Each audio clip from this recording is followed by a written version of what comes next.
Alright then. Hello, willkommen, bienvenue. Time for another Inquisition on Sunday, the 1st of September 2024. I'm Phil. I'm Ben.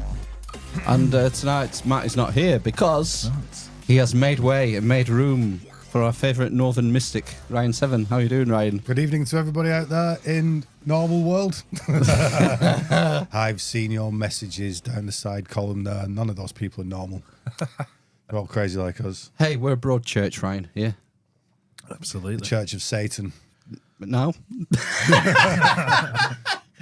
The Church of Incorrigible Inquisitors. Yes. Hey, that's a bit of alliteration there. Don't know where that came from. Yeah, that's all right. Yeah, it's moderately good though. Incorrigible Inquisitors. Easy for you. Me You need to a say. third one.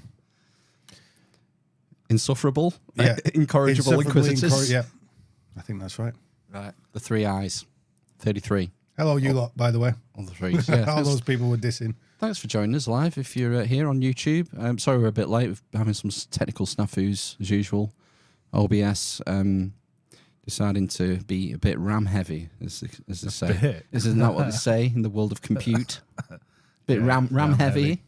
It's a heavy RAM. Aries. Munching up the ram. Small ram, light ram, first ram, newborn ram. Cool.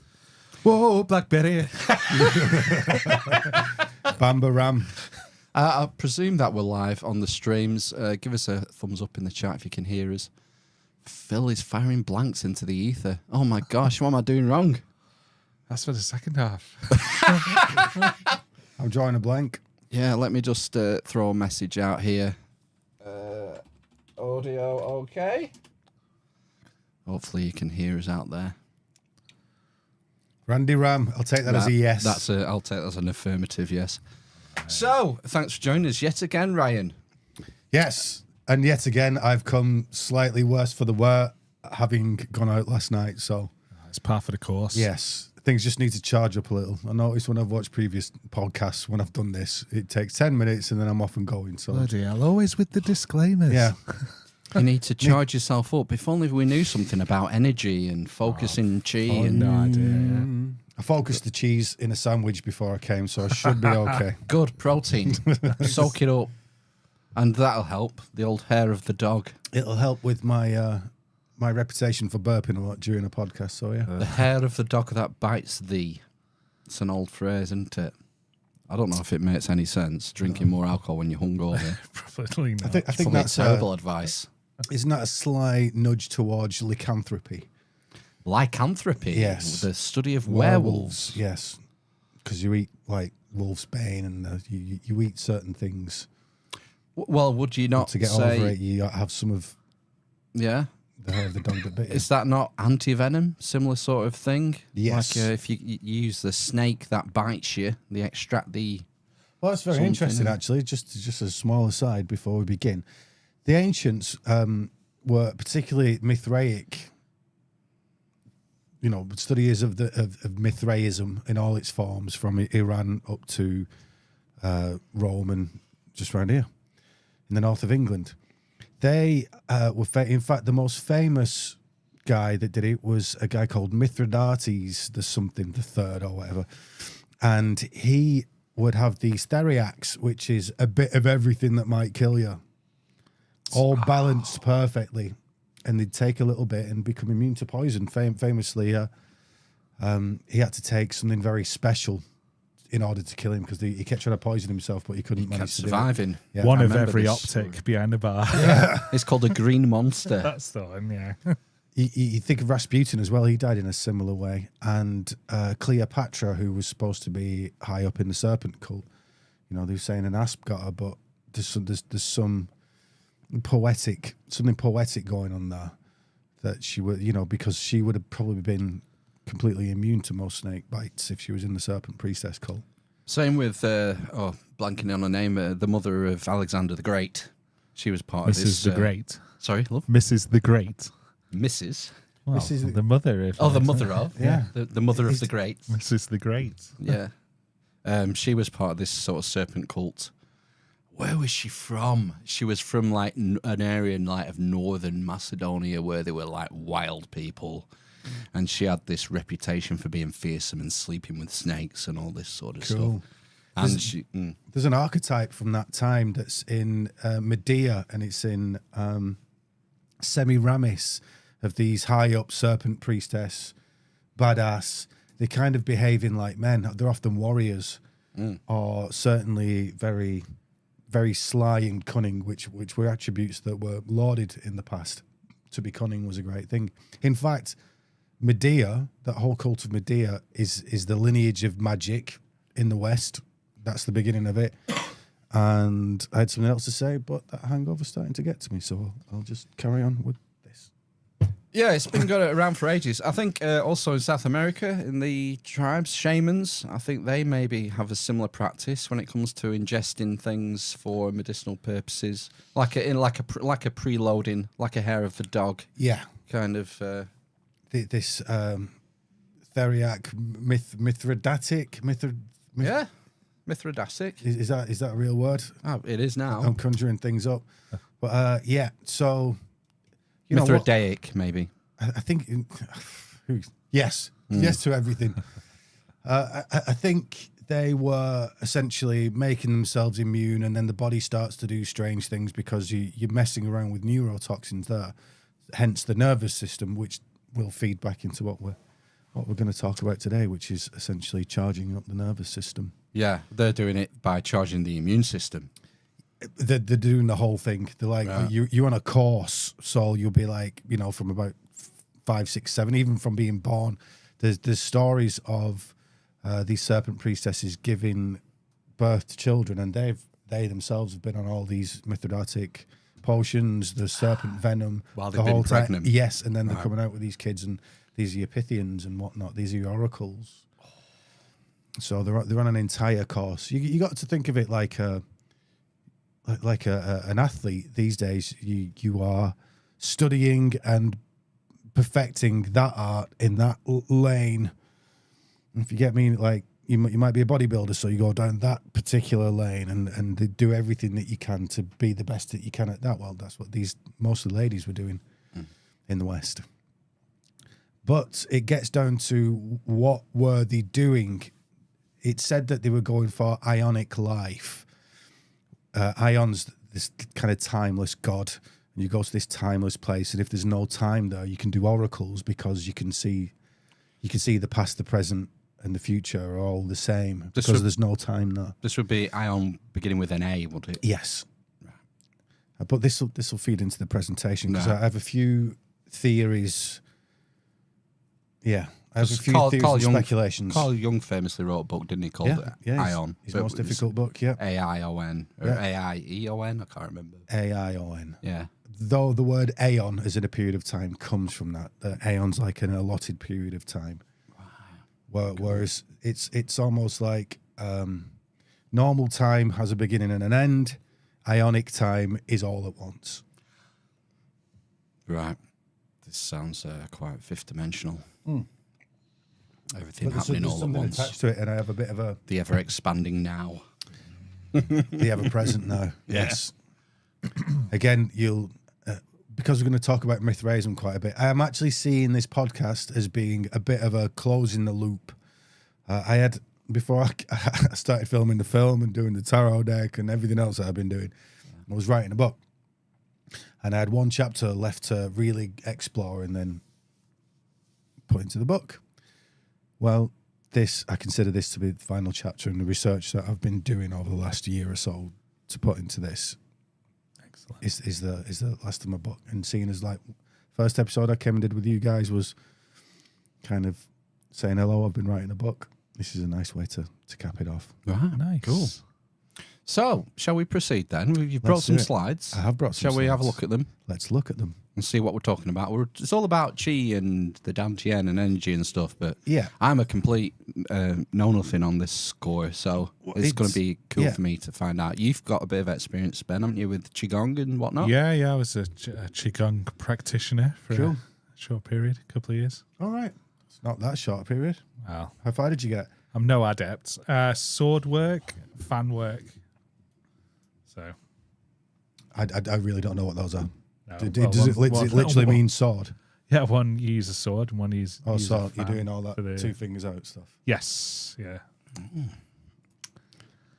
So here we are. Here's slide 1. Jack on the Beanstalk is the same thing as the Sword in the Stone and other tall tales. Wow, so we're talking about fairy tales, essentially. These are myths, aren't they? Yes. So what I'm really getting at is that there is a hidden story, a hidden set of techniques hidden in the West as it is in the East. We associate it more with the East because it's a bit more on the surface there and still somewhat practiced. However, over here, as Christianity took over, the occult really became the occult. Alchemy became what it had to become in order to survive, and so it went underground. But you'll find it preserved in a lot of old tales.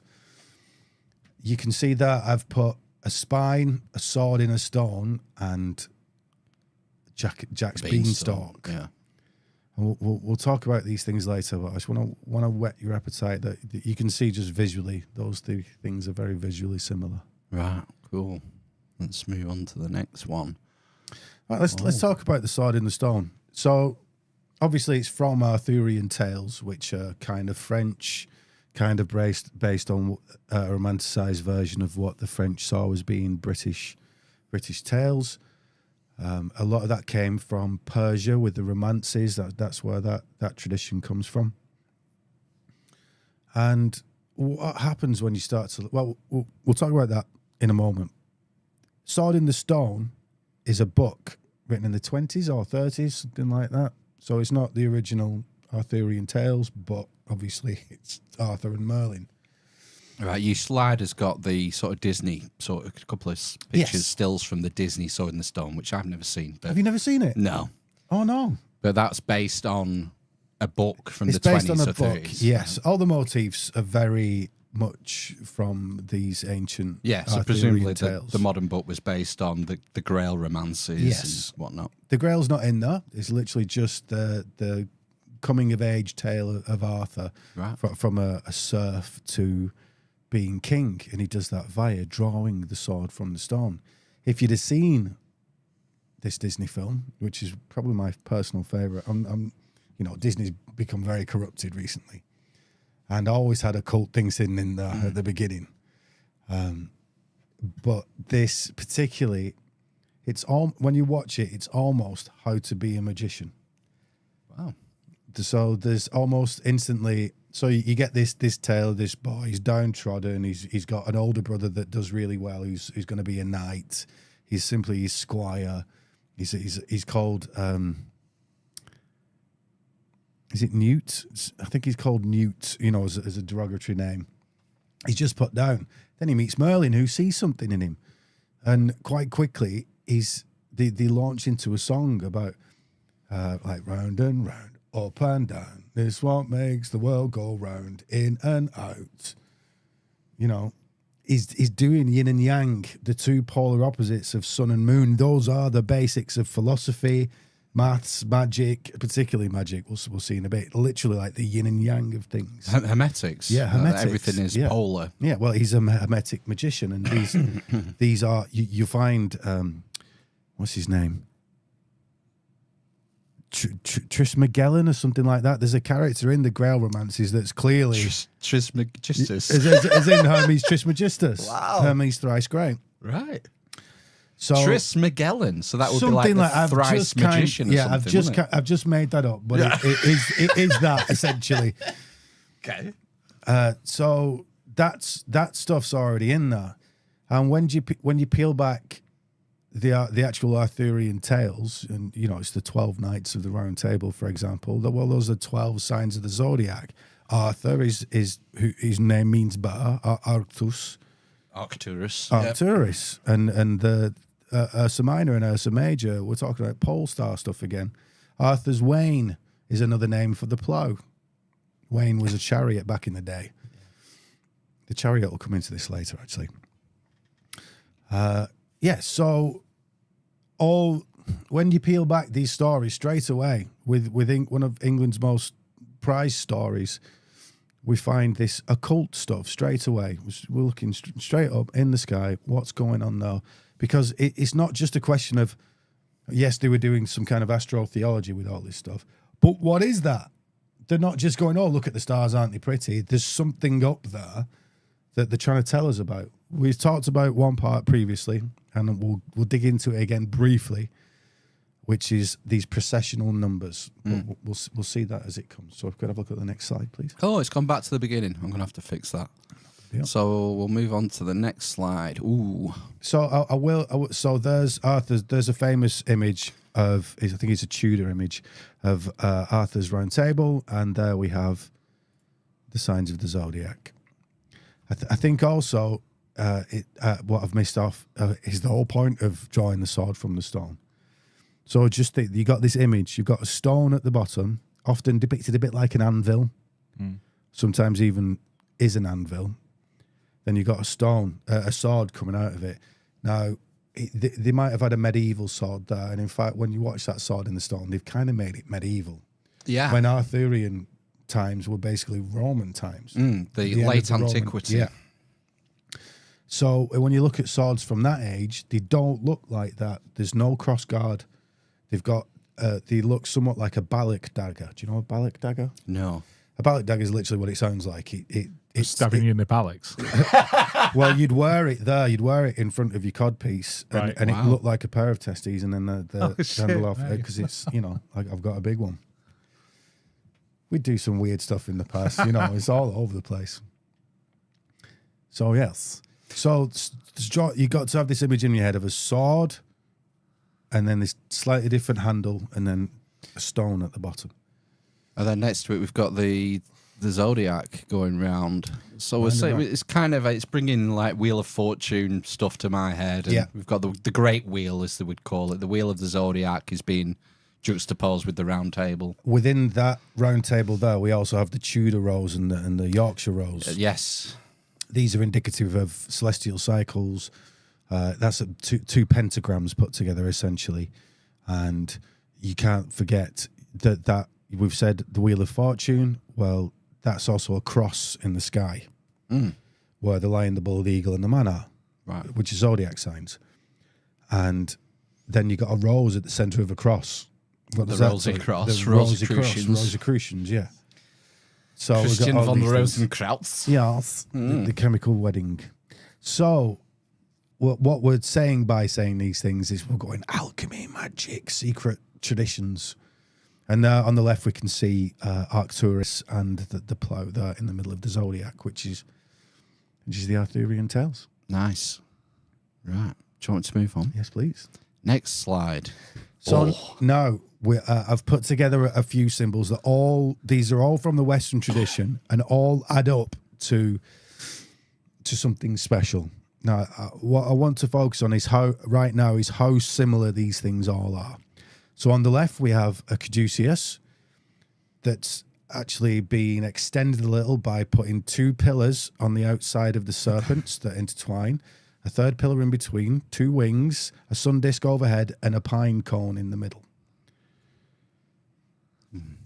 Next to that, we've got the pillars of Boaz and Yakin from masonry. Yeah. And again, there are a plinth, like a block at the bottom, and then a capital at the top with a column between. Beneath that, there's the Masonic keystone, which is this stone principle as well. Often masons, they love ladders as well, masons. So you'll see spiral staircases and things like that. I've just, in this instance, I've separated that keystone so I can show it next to the Orphic egg, which is a very, very, very old symbol. And that is the kind of the egg of the world, the feminine principle surrounded by this kind of more masculine. It's not really fair to say masculine and feminine at this point, but like the first expressions of masculinity and femininity in the creation story. It's kind of like more of a monad to me. The Yes. cosmic egg, like the Babylonian cosmic egg. It's like the starting point. Yes, we'll go further into this towards the end because I think that's really important because I've seen something in this that nobody else has seen that I've bumped into anyway. So above that, we've got the Sephirot from Yes. Kabbalah. Yeah, we got the Tree of Life, Kabbalah. Tree of Again, Life. you've got a serpent going up it, and it's in a tree form. You could almost see it like a ladder. It's got branches. It's a tree. We're going up. And what I'm showing is that all these symbols are sharing the same factors over and over again. Then I've put a sword in a stone, and that's the old style sword that I was talking about. So you can imagine what it would actually look like beyond the suggestion, beyond the words on the page. And then we've got Jacob's ladder with the stone at the bottom that he rested his head on. Jacob's pillow. Yes. Before he goes up the ladder. And what I want to say to you is this. As far as I can determine, and you've got to remember these are secret hidden traditions that they don't write down. You're not going to find an academic paper on it. People barely even recognize these things. These are still deep secret traditions. Those that know, those that have the lineage, don't speak about it. And I've seen them interviewed, reticent to talk about these things, especially the math stuff. That seems to be something that the Western mind can more easily adapt to and use for architecture and stuff like that. The guy that made the pyramid at the Louvre, I think he's a Japanese fella. He was questioned about why the 108 rhombi on the outside of that pyramid. And he's like, don't talk about this. And then finally said some numbers are more important than others, he said. Yeah. And that was all he would say. So there we go. We've got these very similar constructs. They're a bit different. Look, you could take the two opposites. We could take the caduceus with the serpents on the left and the ladder on the right. And go, well, what's the same about those? Well, the serpents twining up steps up that ladder, and the two outer pillars are the outer pillars of the ladder. The stone at the bottom is look, well, go on. I don't want to give it all away right at the beginning. I don't want to spaff. They're showing similar concepts, but they're coming from different places. We've got Babylon, Freemasonry, we've got Judaism, we've got English folklore with the sword and the stone. These are coming from different places, Greece, so different cultures adapt their symbology to make it applicable to them. Yes, and to keep it hidden and keep it their own, put your own stamp on it. And the caduceus will be ancient Greek, I guess, will it? The first caduceus is Babylon. Is it? Yeah, it's really old. You see it in early Egypt as well. But the caduceus as that, like that, as Hermes' staff. Yes, Greece. Okay, move on. Yes, please. Next slide. Oh, it's our favourite. So it's the old Sator square. Because I want to pull all this back together. Yeah. Yes, let's do it through Mithraism and the Sator square. Because I was talking to a chap who's a fellow YouTuber who, when I was researching for this, put a couple of videos up on it. A few ideas he's had about Mithraism. I was like, I'm already getting this, mate. But he'd found something cool. Like, it's not PD, is it? PD? PD. The YouTuber. PD. Newman. No. Someone else. Arwen Spring is a Welsh fella. Oh, cool. I think he's got quite a new channel. Oh, right. Oh, even better. That's what we like. Yeah. We like new people. So I'm going to have a chat with him next week. And then I was thinking I'd ship him off to you guys anyway. Yeah, definitely. Yes, thank you. I don't know what he's like. He just does videos, though. I'm not sure if he's... That's fine. You know, you can only ask. Yeah. We'll ask. So... Most people tell us to fuck off. Yeah. Yeah. Fuck off, boys. Right, so the Sator, where does this work in then? Where does the Sator square come into all this? This is a Mithraic talisman, and I'll show you that there's all these time gods on there in a moment. And then what I'm going to do for the first time ever is show how I decoded the Sator square, which I've not done on previous episodes. I always kept it, but I'm still going to hold some stuff back for my book. Okay. But I'm going to show you how to decode the word Sator, and I'm going to show you how I found it and why tarot's spelled like it is, the word tarot. All right. Okay. Okay. So we'll do this quickly. And there's a reason for going back into the numbers because they show up again later. Right. So next slide, please. Sec. There we go. Oh. So here we go. There are many ways of working things out from this square. So let's start with names, which will show us who we're dealing with here. Now, these are Mithraic style deities, and they are all time gods. So we've got Aeon. So the Maltese cross is showing the lion, the bull, the eagle, and the man. The 4 directions, the four fixed directions. That cross juxtaposed, if we look at the square on the left, that cross juxtaposed over the top of a Sator square gives you the name Aeon. So you could start top left A, then follow the cross down to E, up to O, then down to N, and then you just repeat that, and you get the Aeon cross. Oh, right, you're making a little, gosh, like a little arrow. Got you. Yeah, so that's a Maltese cross, the Knights Templar cross. Yeah.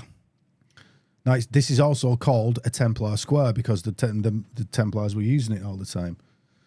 Also, we'll add that when you utilize that cross properly, if you put a pendulum at the center of it and swing that pendulum will hit at 1 meter long. That pendulum will hit a second.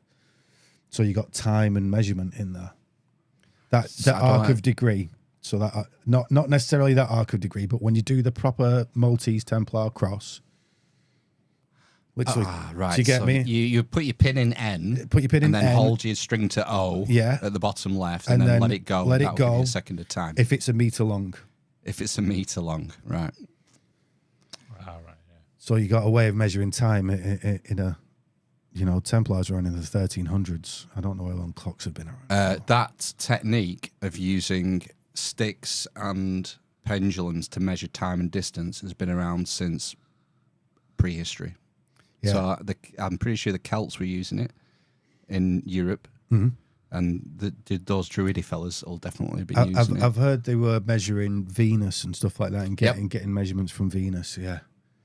So, but again, I don't know how old a clock is, but it's just showing you that we've got this idea of time, a pendulum, and a repeatable synchronized in it. Yes. Yeah, got you. So on the center square, we've got Aeon's, in inverted commas, wife, Eternitas. Aeon is in this context is time all at once, as it were, like a timeless time thing of nowhere, everywhere, right now, never.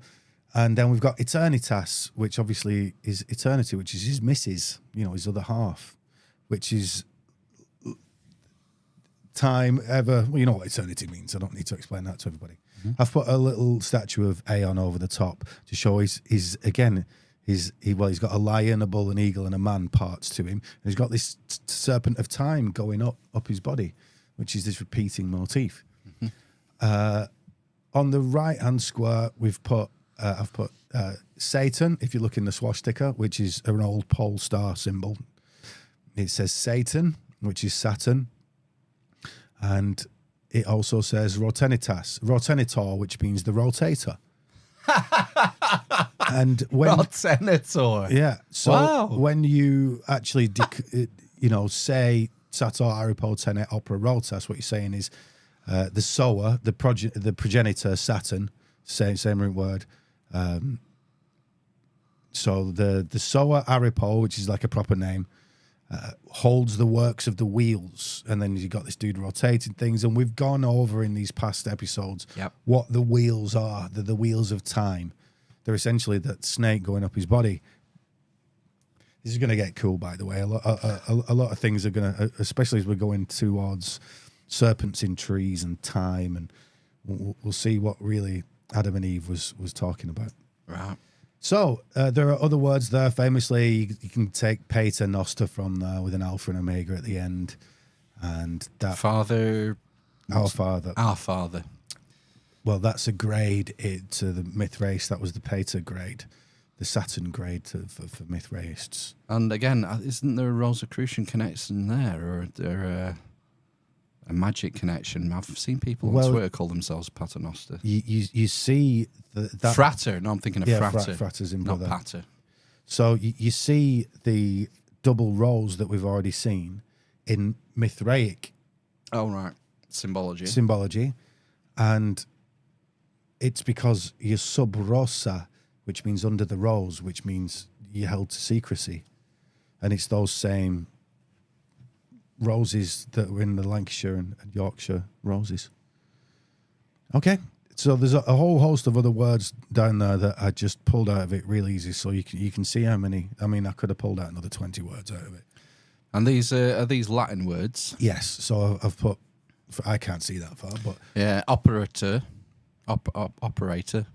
saripo. It will be saret, harvested. There's loads. Rotenator, which we've had the rotator. Yeah. So they're all words. Aronet, sand. Again, you think of a sand glass. Sands of time, yeah. So they're all Hourglass. things related to harvest and sand and time and well, Saturn is the harvester god. He is the result of time. Right, nice one. Let's move on to the next one. So here we go. On the left is an image by Eliphas Levi, who showed you where the word tarot pretty much comes from, and that is a Tauro cross. You'll see other versions where it's a Cairo, which is an X and a little P at the top. The P is an R in Greek. So you can see you got a Tau cross, the Rho over the top, and an Alpha and Omega. There you go, the word tarot. Done. Next to it, you've got INRI made in a similar fashion. Okay, if you want to know more about Eliphas Levi, look up previous episodes. But essentially, I used some of his codes, and when I decoded those, I was able to decode other things. So, can you read the top left for me? Again, I can't see. T equals not tav, tet. Right, so what do I mean by that? So, magicians, to hide things, traditionally, they're either using gematria, which is Hebrew letters juxtaposed for numbers. So Aleph, which is A, is number 1. Yeah. You go up so far, and then it starts, when you get up to like the number 10, 11 is 20, 12 is 30. Yeah? So you can either do it like that, or you could just count the number. Mm-hmm. So in Greek, it's called isopsophy, and they do the same thing. They just swap letters for numbers. And the further you go down the letters, suddenly the numbers start jumping to much bigger numbers, so they can do easy calculations with it. Right, so we've got T equals 9, A equals 1, R equals 20, O equals 16, T equals 9. So take those numbers, 9 times 1 times 20 times 16 times 9 equals 25,920, which is a precessional long calendar count, the largest cycle that the Earth goes through that we're able to measure. 1 degree of precession every 72 years. Yes. And so what do I actually mean by that, tet, not tav? Well, what it is that in Greek and in Hebrew, there's 2 T's. Tav is one, also tau in Greek. And you got tet, which I forgot what it is in Greek, but tet is the other T. So rather than picking the T that you'd think it were, you just pick the other T. And then suddenly all the calculations are able to be done.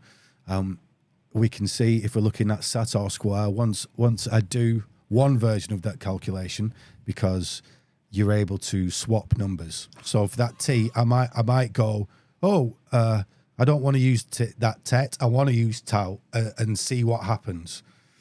And other numbers will come out of it. So these numbers are somewhat swappable. So T's swappable, S is swappable, and that's all I'll say for now. I don't want to give away too much again because I'm writing a book, and I do want some things to be preserved for that. So let's just do. If you just do the word Sator, you get 432 out of it. Well, you get 432,000, but it's still 432, which is one of these processional numbers. So just to explain, people who are on the listing, you've taken the Sator square and you've replaced the numbers on it with the Gematrian numbers. You've replaced the letters with the Gematria numbers. So then when you do the calculation of Sator across the top, 15, 1, 9, 16, 20, you get 432, which is one of the main harmonic numbers that we're talking about. Yes.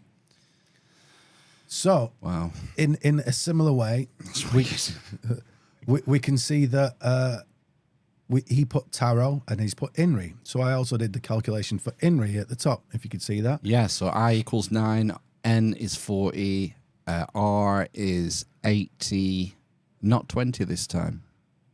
Because it's either in Hebrew or Agree. Yeah, I don't want to have to explain it all. It's correct though. I've double, triple, quadruple checked. My reputation's hanging on these numbers. I equals 9. So when you add them up together, times them, you get the long count again, 25,920. Yeah. And then you've got IHS. Yeah. IHS, what's that mean? It's in Hot Signes or Jesus. And you see the Jesuit symbol is IHS. Of course. Yeah. So I is 9, H is 8, 5 is 90. So that gives you, when you multiply them, 6480, which is a season of precession, or 1/4 of 25,920. Yeah.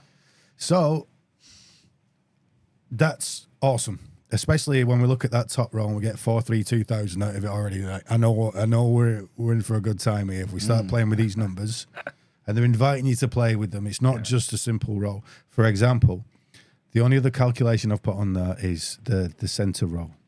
Tenet. Yes.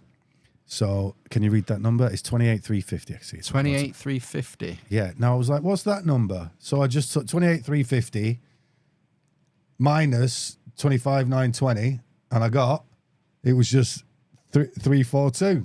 Instead of 432, it's 342 in between. So that's if I took 28,350 minus 342, I get 25,920. 28,350. 28,350. Does that divide by 9? I did start checking, but it's not something I committed to memory. 28,350 it was, weren't it? Divide by 9 equals, yes, of course it does, 3,150. So if you add the digits up, 2 plus 8 plus 3 plus 5 gives you 18. 1 plus 8 equals 9. All these numbers are divisible by 9 in whole numbers. Yeah, I'll always come to 9 when you do a digital. You always check that. I always, if a number seems a bit off, that's see what if I it do. divides by 9, and it might be that it's not off. So you do your invoices as well. I don't divide it by 9, but I do a digital root on it. Yes, straight away. digital routing. This is called. Yeah, excellent, brilliant. Yeah, so you can see. I've only just look. That's essentially. You could take that now and go and find everything in there if you've got the will to do it. But I've discovered somebody else actually cracked this in the same way. I don't know what year they done it. I'm thinking it was between the 50s and the 70s that they've done it. For looking at the book, I didn't really. When I find somebody that's found out the same stuff as I have, I purposely, until the last minute, don't look at the stuff at all because it'll put me off looking myself and understanding it or finding something new. And then I get the bonus if they found something new, I can plagiarize from them. Nice. I forget the guy's name now. I'd name drop him, but seeing as I've not taken anything from it, I think that's allowed. So, just to show you that there are these numbers. And you got to remember numbers like 288, 144, 72, 432, 216, 108, 360. 360, 24 even. They're all time numbers. And we know that we're already dealing with time with all the gods in there. Saturn, he's a time god. Aeon, a time god. Eternitas, a time god. They're all time gods. Doctor Strange. He's a time god. Well, actually, what Doctor Strange does...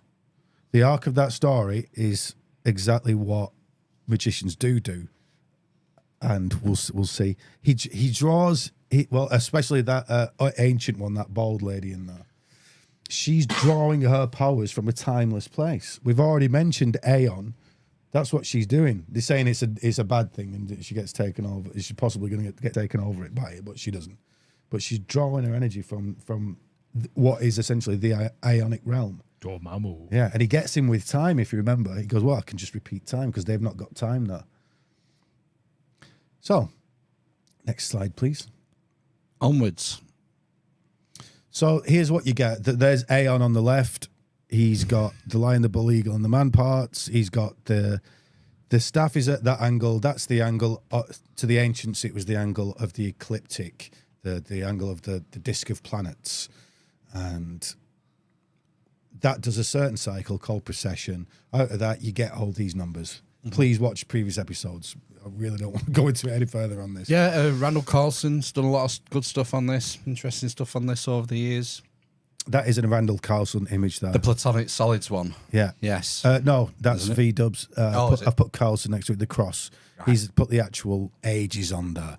So you'll see all those numbers in years. So like, it'll show you like, you know, the age of Aquarius, the age of Taurus, and then it'll put a number next to it. Again, it's too small for me to read at this distance. 2,160 years is the there you go. age, isn't Yeah. it? And that- An age of Pisces, age of Aquarius. Yes, that's a precessional month. a precessional month. Yeah. Brilliant. So what it is if you broke down, you know, you take 360-degree circle, you call it a year, you call it a great year. Every degree 72. Every degree on that 360 is worth 72 years. And then when you start looking at a week, what a week is, what a fortnight is, what a month is, you get all these numbers pop out of it. It's time again and seasons. Again, Aeon is on that cross that we could see, that Templar cross, that Celtic cross. Aeon was spelt on one of those Celtic crosses, which is a lion, a bull, and an eagle, and a man, which is a sphinx, which is really talking about the cancellation of time. That if you could put the end of the universe next to the beginning of the universe, it would cancel itself out. And all these time-derived numbers, these ultra-harmonic numbers, are repeated and fractal. Yes. So 360 degrees in a circle, there's 3,600 seconds per hour, it says there. 864 is another of these harmonic It's numbers. the size of the Earth. And it's seconds per day. Yeah. All kinds of things. I like 2160. That's the diameter of the moon, the interior angles of a cube, middle D, something like that. These things yeah. got it's twice The one music away of the as well. spheres. It's literally this famed secretive music of the spheres, which scientists will tell you is a load of nonsense. When you look at it, the scientists don't really know what they're talking about. They've just dismissed it out of hand because they've not looked at it. They can't have looked at it because nobody's been able to look at it. We're just figuring it all out again now. There are people that know this stuff, but they're not forthcoming about it. So it's up to me and you guys to get it out there. Okay, we're done on that one. We're reaching as far as Bolton. Next slide. Oh, look. So now we've talked about these two poles. At the entrance to Solomon's Temple, there are these two pillars. You could see them as either side of your body. You could also see them as terminating in the left hemisphere and right hemisphere of the brain. Okay. So traditionally, you'll either see on the Yakin pillar, you'll see the Earth at the top, or the Sun. On the Boaz pillar, you'll see the Zodiac at the top, showing you the ecliptic. That's the pole of the ecliptic, or the Moon. Right. So that's why I'm deriving the left and right hemispheres of the brain. The left hemisphere, the masculine side, the logic, rational side, is the Sun. The Moon is the feminine, poetic, artistic side, pattern recognition and such. So I've put on the left, underneath that masculine pillar, I've put red, king, solar, day, night, year. And then I've put on the bottom the tree of life and death. And death, because that's what it is. Well, I've put the vascular system there, because that is the tree of life and death. Yeah. Okay. Yeah, we need the blood supply or we You need die. the blood supply. There's two trees in the body. There are these two polar trees. Oh, it's like, have you seen those pictures with people have taken, like, removed the nerves out of an organism and it looks like a wiry bush. It's a horrible tree. Yeah. A tree, yeah. Yeah. So,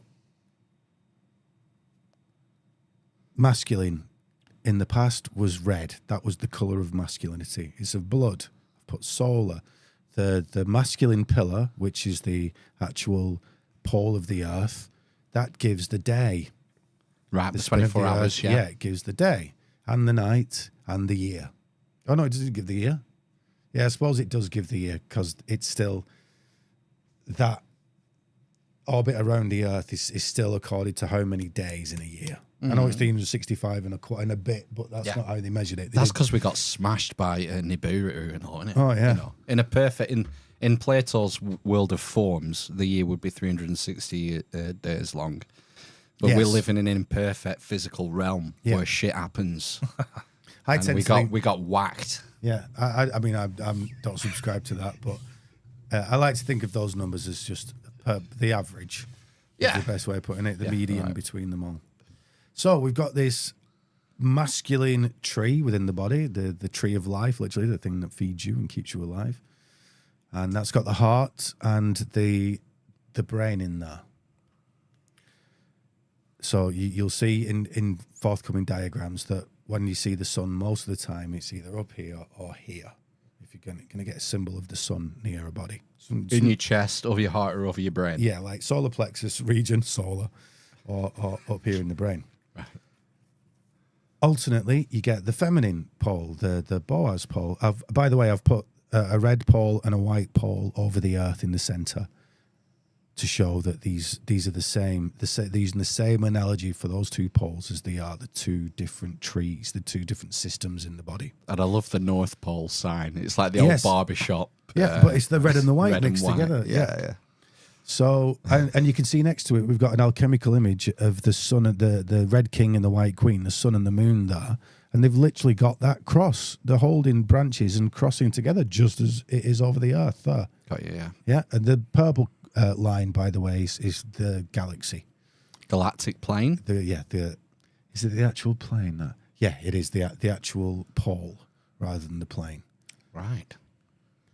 So the white queen is lunar, as in masculine, active, the sun, feminine, receptive, lunar, the moon.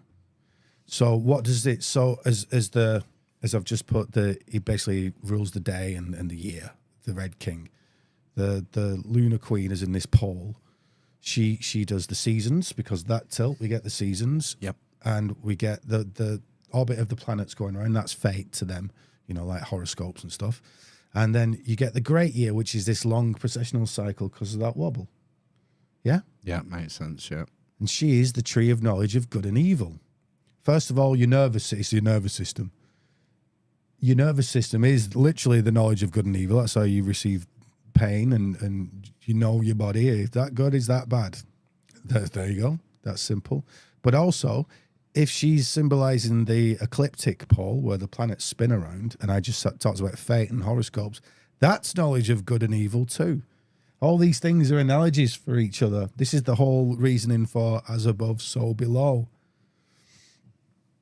So again, where the sun was at the top in the brain, now we've got the moon, which is almost always in the ovular regions of the body on a lady. Right. The place between the genitals and the belly button on a chap. Sometimes in the Western tradition they show it as just show you the belly button because it's easier. The navel. The navel. It's a famous, not acronym, but ancient cultures talk about the navel of the world. Yes. Being a feminine principle. Yes. And it's this same area where that symbol is and the located. poles are kind of navel regions as well, and you know what I mean? There's a you're pointing out, if you get me. Mm. So, excuse me. So, we're getting at something here. There's lots more I could take from this, but suffice it to say that people like Manly P. Hall have pointed out that the vascular system and the nervous systems are the tree of life and tree of knowledge of good and evil, right. as well as the poles. Look, these things are multi-layered, and it all just keeps looping back on itself. It's like 3 or 4 things. There's drugs in there. There's the techniques related to this energy stuff that I'm about to go into, and there's the pole time stuff, and they're all. This is the whole of the tradition just mixed into itself. So if we go on the next image, please. So here we go. We get these characters with serpents in trees, or serpents going up trees, or serpents having sex, or the original Caduceus is supposed to be a stick of holly, which is a peace symbol. Olive, sorry, not holly. The olive branch. Olive branch, yeah. Hermes saw these 2 snakes quarreling. He put the branch down and they start having sex around this branch rather than quarreling. So we're talking about peace. And there's a dead bird at the top for some reason. I think he sticks the dead bird on the top because to feed them or something like that. It all gets silly. On the left, we've got a medieval image of the serpent in the tree, which has a feminine face because that serpent and Eve are very much linked. Not something I'm going to go into today. And in the center, we've got a Sumerian Akkadian image of a bird-like figure at the top of the tree. You know, that's Anu, as in the Anunnaki. That's Anu, and then you've got the tree of life below it, and then you've got Apkallu priests beneath it. One with a pine cone. You know, if we look at the bird fellas, which are again these composite creatures of lions and bulls and eagles, with their man bags. With the man bags at the genital areas, they're actually buckets. They're called bandadu buckets, and then they got the pine cones at the level of. I mean, it looks like the one on the left's going to stick it into the guy's head at the back, exactly where the pineal is. Right. Yeah. And so they're showing you again. It's this tree. The tree is you. You are the tree. The tree you. You are these two serpents going up the spine. The wings at the top are your brain. That little nub in the middle of the caduceus staff is the pineal. Or that there's a few things right there: the pituitary, the pineal, the thalamus, and the same with the golden apples in the Hesperides, or the golden apples in the the fruit of the tree of life. Right. And sorry, the fruit of the tree of knowledge of good and evil. So, next image, please. I'm showing you how ancient these things are. Right, so now we've got two fish priests around that tree with the bird at the top again. Those are Apkallu. Underneath it, we've got like between Egypt and Sumeria version of that same thing. Again, like a bird, sun disk at the top with opposites underneath it around this mono tree. Then we can see next to, if you go top left, next one over on that top row, we've got an Christian. anchor. Yeah, Christian with two fish next to that tree-like structure. People don't realise that the anchor is one of the earliest Christian symbols. Yes, very, very earliest. Yeah. Often you'll see those two fish, which are the mystic fish of Pisces, attached to the anchors as if they were hooks. Right. So there's lots of different ways of going about this. Those two fish are essentially the same as those two serpents. It's just a different analogy for a culture that there weren't as many serpents around. And is there any using link fish. to 5 loaves and 2 fishes? Yes, in that the two fish are the two fish of Pisces, and the 5 loaves are Virgo. Virgo, harvest. Yeah. The sheaf of wheat. Yes, so these are your two fish. I love the fish guys. They're my favourite. Yeah, They're I reckon mad as well. costumes, them, aren't Aren't they? they? I mean, Well, you this- would just be freaked out if they came over, wouldn't you? I think Yeah. they were real fish costumes. People still make leather out of fish. Mm. Nice. So I think they would have been just giant. And to be fair, their heads look a bit like bell ends. Yeah, there's a phallic thing going on there, definitely. And in certain parts of the world, at certain parts of the ocean, there are fish. There are carp fish. Those are carp men. And there are carp fish that are psychedelic called dream fish. Oh, wow. Depends on what time of year it is. So it looks like they were going for that too. Sweet. And the supposed god Dagon is a fish god as well. But I think a lot of that's confused by 17th, 18th century overly zealous Christian scholar types. Nonetheless, we've got these two figures around the pole essentially. And look, Adam and Eve's up there, two figures around the pole. And look what they're covering up. They're covering up the genitals and this area here. And they got another hand up towards the head again. Is that we're going over these same motifs. Underneath that, we've got Mercury from Hermes Mercury from Alchemy. And we've got 3 forms of Mercury there. We've got raw, brute, and refined Mercury. Mercury is literally the god of the nervous system. The quick communication Messenger system of the gods. Yes. Yeah, it sends messages across your body. Yeah. So we've got one guy there that's he's the guy on the left. He's aggressive, and we can see there's a definite phallic thing going on there with that sword, and can you see the sword and the bird and the sword and the serpent, and the guy on the right? He's hiding himself, and it's like his phallus is out. Yeah.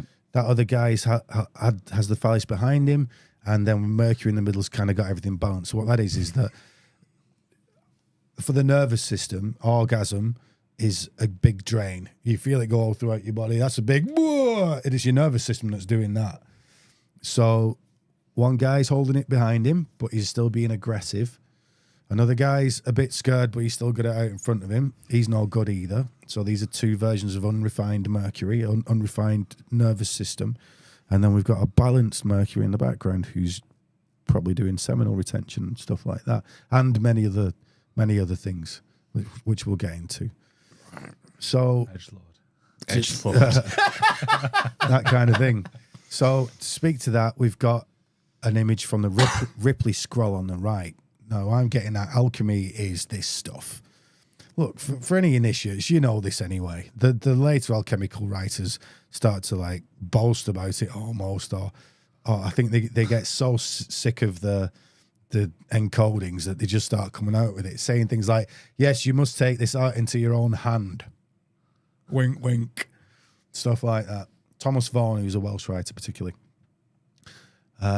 So this is the Ripley scroll on the right, a section of it. It's a really big, long thing with all kinds of alchemical operations on it. But we can see a central pole. We've got the 7 planets around the outside, which are parts of you. We've got these 2 serpent forms going up the centre, up to a tree. We've got Adam and Eve, the sun and the moon, stood at either side, and we can see the Red King's yellow there with the sun above his head. And the same for the feminine there in the moon. And so these same symbols carry on through time. Yes, they are symbols of polarity, but there's reasons for the wells. There's reasons for this Mercury. There's reasons why they're relating it to time, because this serpent, we'll see, is time. So if you want to go, unless you've got any questions. No, I'm good. I'm waiting for an Ouroboros to show up. Well, there's one on the right. Yeah. As soon as you said serpent and time, I was thinking Yeah. of the snake eating itself. So here in the centre, we've got Ion, also known as Phanes, who comes, we can see he stood on half of an egg. And he's burst out of that egg. That's that Orphic egg that we saw before. Phanes is the sexual force, that yin and yang, undivided. He's got the serpent of time up him. He's got bull's hooves. He's got a lion on his solar plexus. He's got bird's wings, and he's a man. Right. It's the Sphinx. It's the Sphinx, and he's surrounded by the Zodiac and the 4 winds. He's cancelled out time. Phanes is the beginning of the universe. There was this energy, but it was undifferentiated. And when it differentiates into masculine and feminine, this is when we get time. This is when there's a before and an after, and we got location as well, because there's a here and an over now, there. here and now, yeah. It's yin and yang starting. It's this, and they're literally talking about it as it's this initiating energy. How's it? So if you could just go on to the next, so I can orient myself. Right, yeah. So I'll go back one. That'll get interesting in a second. So. In fact, no, let's move on. Because I can back around to this, but I hope people are getting a sense of where we're going with this. We've got a timeless place, and this is the source of energy. That serpent going up the spine, up Phanes, up the tree, it's all the same thing. First of all, it's suggesting altered states, because serpents are venomous. It's a dual character, that serpent, because it looks like a willy. When it opens its mouth, it looks like a vagina. Have you seen inside a snake's mouth? It's a vagina. They can Don't try that at home, folks. milk it first. The snake who said, We'll do both. It's pretty much the same process. Get your wife over a jar like that. Milk. oh, God. So yeah, you got this dual creature, which is what time is. Time itself will either give you good tidings or bad tidings. Tidings is time, as in the tide. So you get good and bad from it. This is a tree of knowledge of good and evil equally. These 2 crosses up in the sky that are dishing out fate and life. The tree of life is the daytime. Life and death, day and night. Knowledge of good and evil is the planets going around in the seasons, and you get to see summer and winter. There we go. Anyway, So we are getting at energy. We are getting at charting up the nervous system. That's a wild. Is that a tarot card on the left? That's Christian symbology. Really? That in symbols, first of all, it says, what does it say at the top, at the very top? Inri, which we've already decoded as being 25,920. In a star there, if you look at the top of the shield, that says IHS. So we've decoded that too. Jesus, yeah, it's these time things. If we looked, we've got the sacred, the sacred heart. Yeah, we've got the sacred the heart, Holy Grail, the Stigmata, the cross of thorns, the lance of Longinus. So those lances are put in a way that they're going the sponge with vinegar. With sponge with vinegar on it. Or was it even vinegar? Well, because they were saying that it'd been. Oh God, it gets deep, all that stuff. I'd have to go. Well, it goes into the serpent stuff again. That he'd been doing stuff in the garden, which I don't really want to talk about right now because it's not very nice. But he'd basically done a dipsas venom, which makes you really thirsty. Dipsas means thirsty. They'd named the serpent after its effects. So Jesus on the cross going, I'm thirsty. And the antidote to it, they called vinegar. So there's, because he's doing all this Mithridatic stuff where it's part of the mysteries. All the mystery traditions have it to some extent. This taking venoms, getting off your head, but also building up an immunity to it or having the dolt and the antidote ready. Just that the antidote often comes from human bodies through a process, as it would from a horse. That's how we get antidotes these days. Plasma. Yeah. So, what are the names of these wounds? Do you know? I thought it was just Stigmata. Sator, Aripol, Tenet, Opera, and Rotas. Wow, where's that come from? It's in the Ethiopian Bible. It's in loads of stuff. Yeah. So it was taken out of the Hebrew Bible then, because the Ethiopian Bible famously has books that were rejected by Christianity. Yeah, the ones that give it away. Who's your man who ascended to heaven? Enoch. The books of Enoch are in the Ethiopian Bible, right? Yeah, there's a good few other things. So, and it's in the look. You can take what Christianity was like at the beginning, and then you can trace it down a few hundred years, and it's totally different pretty quickly. So a lot of this is kind of the folklore, as it was the pulpit law, then placed onto it. A lot of it comes from iconography and such things. Mm. You know, they don't make a big deal out of IHS in the Bible. I bet it's not even in there, but you see it everywhere. They don't talk about the Sacred Heart in there, but you see it everywhere. So, knowing that these things are called Sator, Aripol, Tenet, Opera, and Rotas, and me already saying, look, guys, a lot of these mystery traditions, they know about the time, they know about the drugs, and they know about this energy stuff as well. And essentially, it's charging up that tree of knowledge of good and evil. It's not having the fruit. It's not eating the fruit, if you get me. The fruit of your loins. Mm. So, those 5/6 points, because you know, can you see what's there now? So with Tai Chi and similar and Qigong and stuff, you got your low Dantien, you charge that up, and you pass it up through the heart, and then to the 5, you've your 4 points. Basically, they say a lot comes out your head there, but you stretch open your palms, don't you? And you got to stretch open the same areas on your feet. Ground yourself. Yeah, and that's how you start doing the energy stuff. And the lower Dantien means elixir field, but it's described as if it's a cauldron, a cup. I've also seen it called the chalice, or the chariot, or the grail. There's the grail there. Yeah. So what do? You it comes from above. It comes from above or out.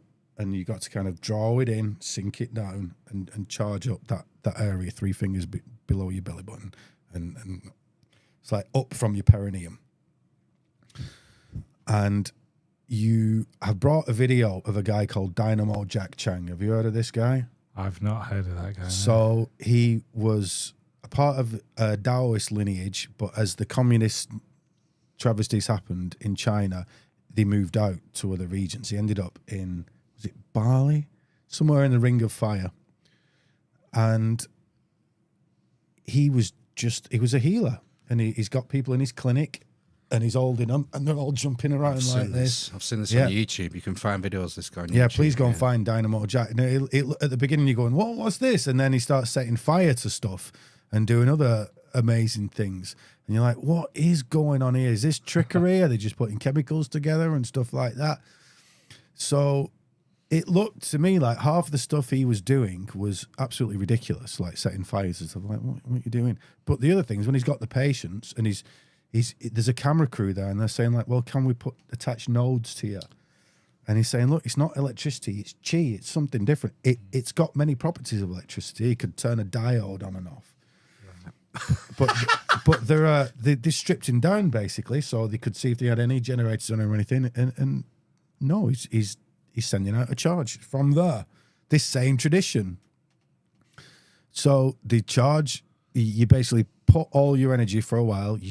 You subdue the beast, which is your own animal urges, and you're peaceful. You get the two halves of yourself to kind of have sex with each other, and they're at peace because they're not fighting anymore. These two systems in your body aren't fighting anymore. I think it was at this point I had to leave Qigong. Yeah. So when the orgies are finished and Ben's got to do the walk of shame home.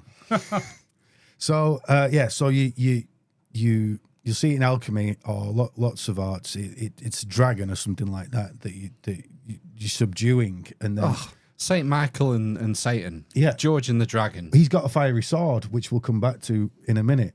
So because of how they get kicked out of the Garden of Eden, to stop from coming back in, because look, you got Adam at the beginning, and he's androgynous, isn't he? And then Eve comes from his rib. I've yet to look at the etymology of that, but there'll be a clue in there. Eve comes from his rib. Suddenly, she's eating an apple, and then they cast out the garden. Well, if everything's androgynous, there's no time. Suddenly, we've got time, masculine and feminine, and then they get kicked out of Saturn's golden age. That's where that myth comes from. It's Saturn's golden age. He had a garden. They get kicked out. It's El. El is Saturn. Elohim kick out Adam and Eve. Excuse me. And they go into time. She's eating the apple. The right brain has decided that it'd be a good thing to do, and then suddenly they are cast out. So it works in the context of time, beginning, and then suddenly we've got a masculine and feminine, and you have the results of time, be they bad or be they good. Not forgetting that serpent particularly represents time. And you've got the fact that it's almost like a sexual analogy for, they have sex, they know each other in there, and then they've lost the powers. Right. And that's one of the great warnings of this. Like in the Taoist tradition, it's more like, don't do it often, once a month, orgasm once a month, something like that. But if you're doing what this Dynamo Jack Chang was doing, he's doing lots and lots and lots of meditation. The meditation he's doing is going to a place where there's nothing. He's going to a deep meditative place where there's no thought. He's going to the ionic realm. And then from there, they're able to charge themselves up to a ridiculous degree. Right. So let me finish that. And then what they do is, because they say where the mind goes, the chi flows. So when I've done it, it just feels like a big hot stone in there. I've not got any further than that. I've not really pushed it around. I've done a bit when I'm doing Qigong, but I've not tried to do much with it. Apart from move little tin foil windmills. I can move a windmill. And other people stood next to me, can't move it. And I'm like, yeah, it just starts going around. It's just your bioelectric field. That's all it is. The other thing I can do now is, if someone's got a muscular problem, it seems to be, I've only tried it for muscular problems. I could put my hand, if it's on your back or similar, I could put my hand about 2-3 inches away from it, and I just feel like there's live areas and dead areas. It's like an old school CRT TV. I put my hand over it, there's a slight staticky feeling. I take away, it's not there. Wow. And that's provable because I go, it's there, isn't it? And they go, yeah.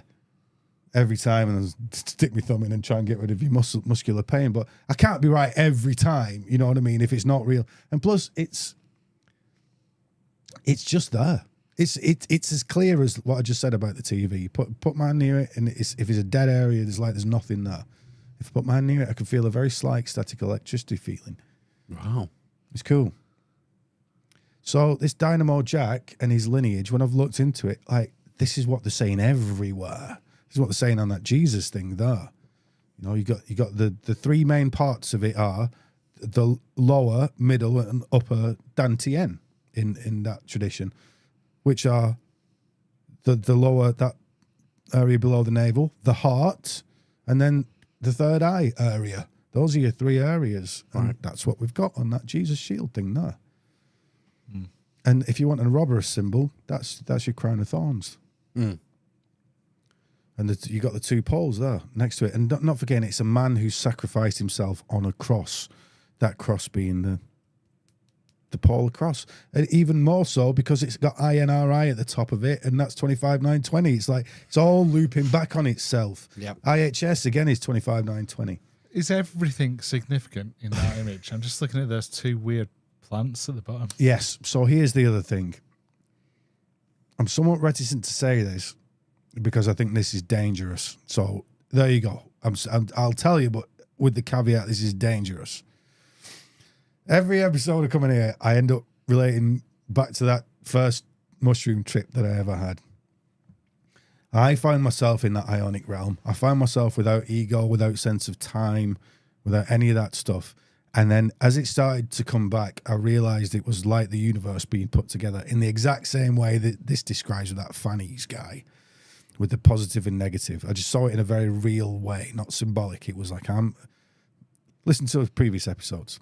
However, on my return, when I opened up my eyes and pulled myself up off the kitchen floor that I was lying on, the first thing that happened after I was shown loads of human deities like Buddha, Jesus, Muhammad, you know, Sun Tzu, other dudes, not Sun Tzu, Lao Tzu. I came back, and the first thing that happened is I opened my eyes, my lower Dantien, that area just below my belly button, exploded, and I'm tripping balls. I didn't know anything about this stuff then at all, far from it. It exploded it looked like stained glass that had no thickness to it, but in my head, when it exploded, it went off into the far reaches of the universe. That's how far it went. Like it went like that. And then I'm seeing that Solomon's Temple thing that's spinning around me. I was told to build Solomon's Temple, and then I found that pattern, which Isaac Newton had drawn Solomon's Temple to that pattern. Blah, blah, blah. Lots of cool things happened. But there you go. And we can see, I've not changed anything on that image on the right. That's the plants, Dantian book. The plants, Ryan. Mushrooms. That's just mushrooms. Yeah, thank you, though. You said it's dangerous. It's dangerous because, so here's what I think they were doing at a high level, or those old Pythian ladies, or the more shamanic Taoists and probably like Tibetan Buddhists. They're proper into the dark shamanic, dark as in hidden shamanic stuff, not as in evil. I think it's such a special place that your mind can get into when you're in that ionic realm on certain drugs, that they're able to mega charge themselves up. Because the first thing that happened to me was when I come back was it exploded. Literally the first thing. So you think those plants are the gateway to this? They're showing almost the path to the knowledge. Yes, subtly. So it's that once you've charged your system up with this chi, or whatever you want to call it, the life force. In tarot, it's called the force. It allows you to do magic in inverted commas. So one of the things that they say, and this is only they say, well, there's the stuff that you hear about energy healing and silly ladies doing stuff like that. Well, if they're any good at it, which I doubt most of them are, but if they're any good at it, stuff like I was just saying about the muscular thing, I've heard other people say, well, I can just kind of put my hand down the body, I get that dead feeling, but it might be the liver or something else. It seems to be muscles for me, but they're getting liver or heart or kidneys, and you just go, oh, have you got something wrong with you? Yes, I do. I think somehow, look, this is speculative. A lot of this is speculative. I like to prove things as much as I possibly can, especially with this numbers stuff, but it gets hard here. They are saying that having a charged up system with chi allows you to take control of the universe again, knowing that Fanny's character was the creative spirit at the beginning of everything, that Orphic egg which is this area. What we're talking about really is the sacrum, which is the last bone between your hips. They're all pointing at the sacrum. It's called a sacrum because it's the sacred bone. Sacramos, it was in Rome. That's the reason why they got the handbag down there. It's an area that you can charge up. Once you've charged it up, it allows you to do, like I said, magic, which is somehow, I think it's more like you become an antenna for your will, and somehow that changes the universe. Look, this is what they're saying. I've also seen it used in a martial context.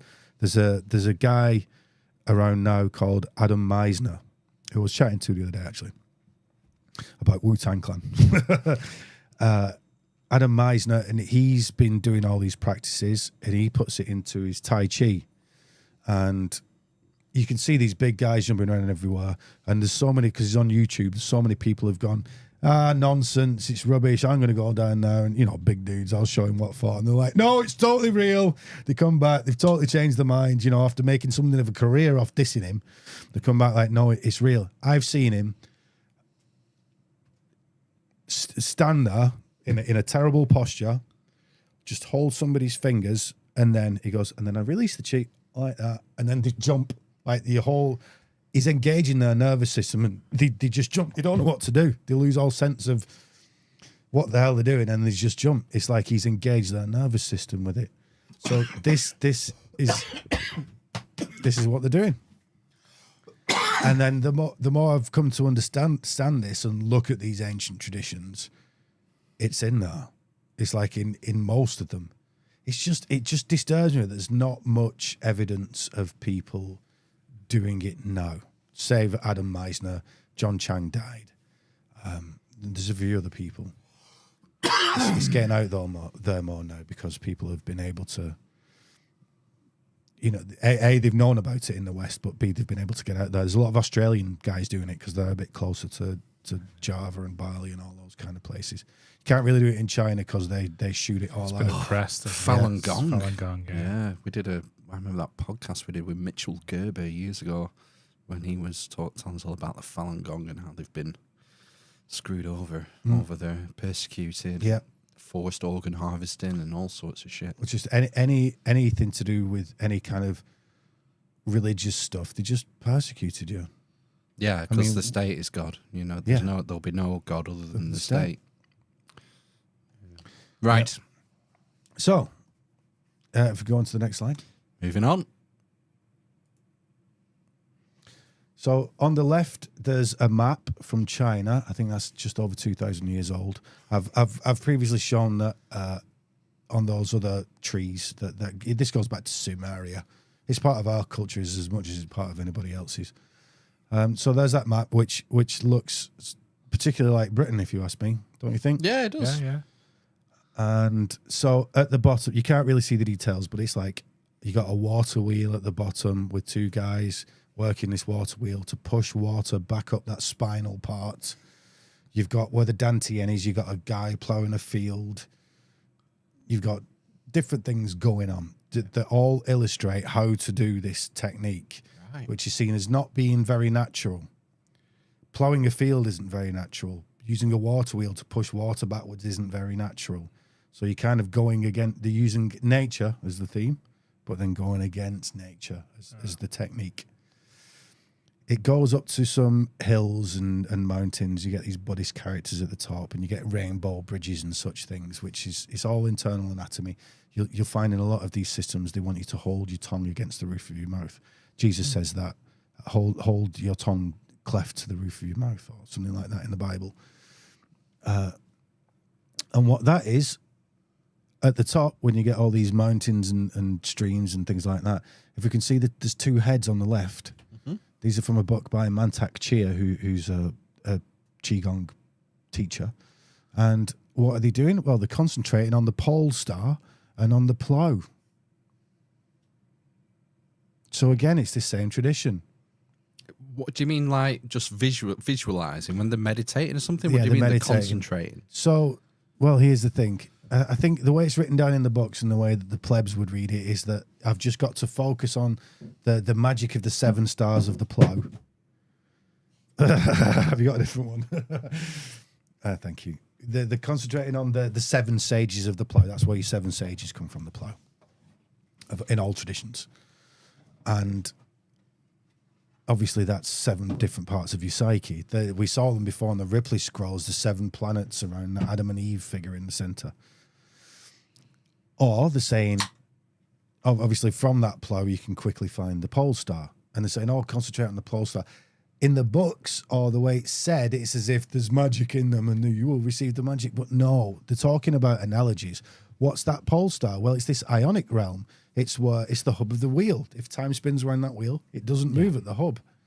So it's this ionic realm again. So time stands still. At the pole star. They're giving you instructions. I think that's because when all processes have gone from the body, but you're still awake because you've got control over yourself. When you're asleep, you dream, and there's still movement going on. You still yourself completely inside, and then that energy that will be used for other operations, like with abstinence,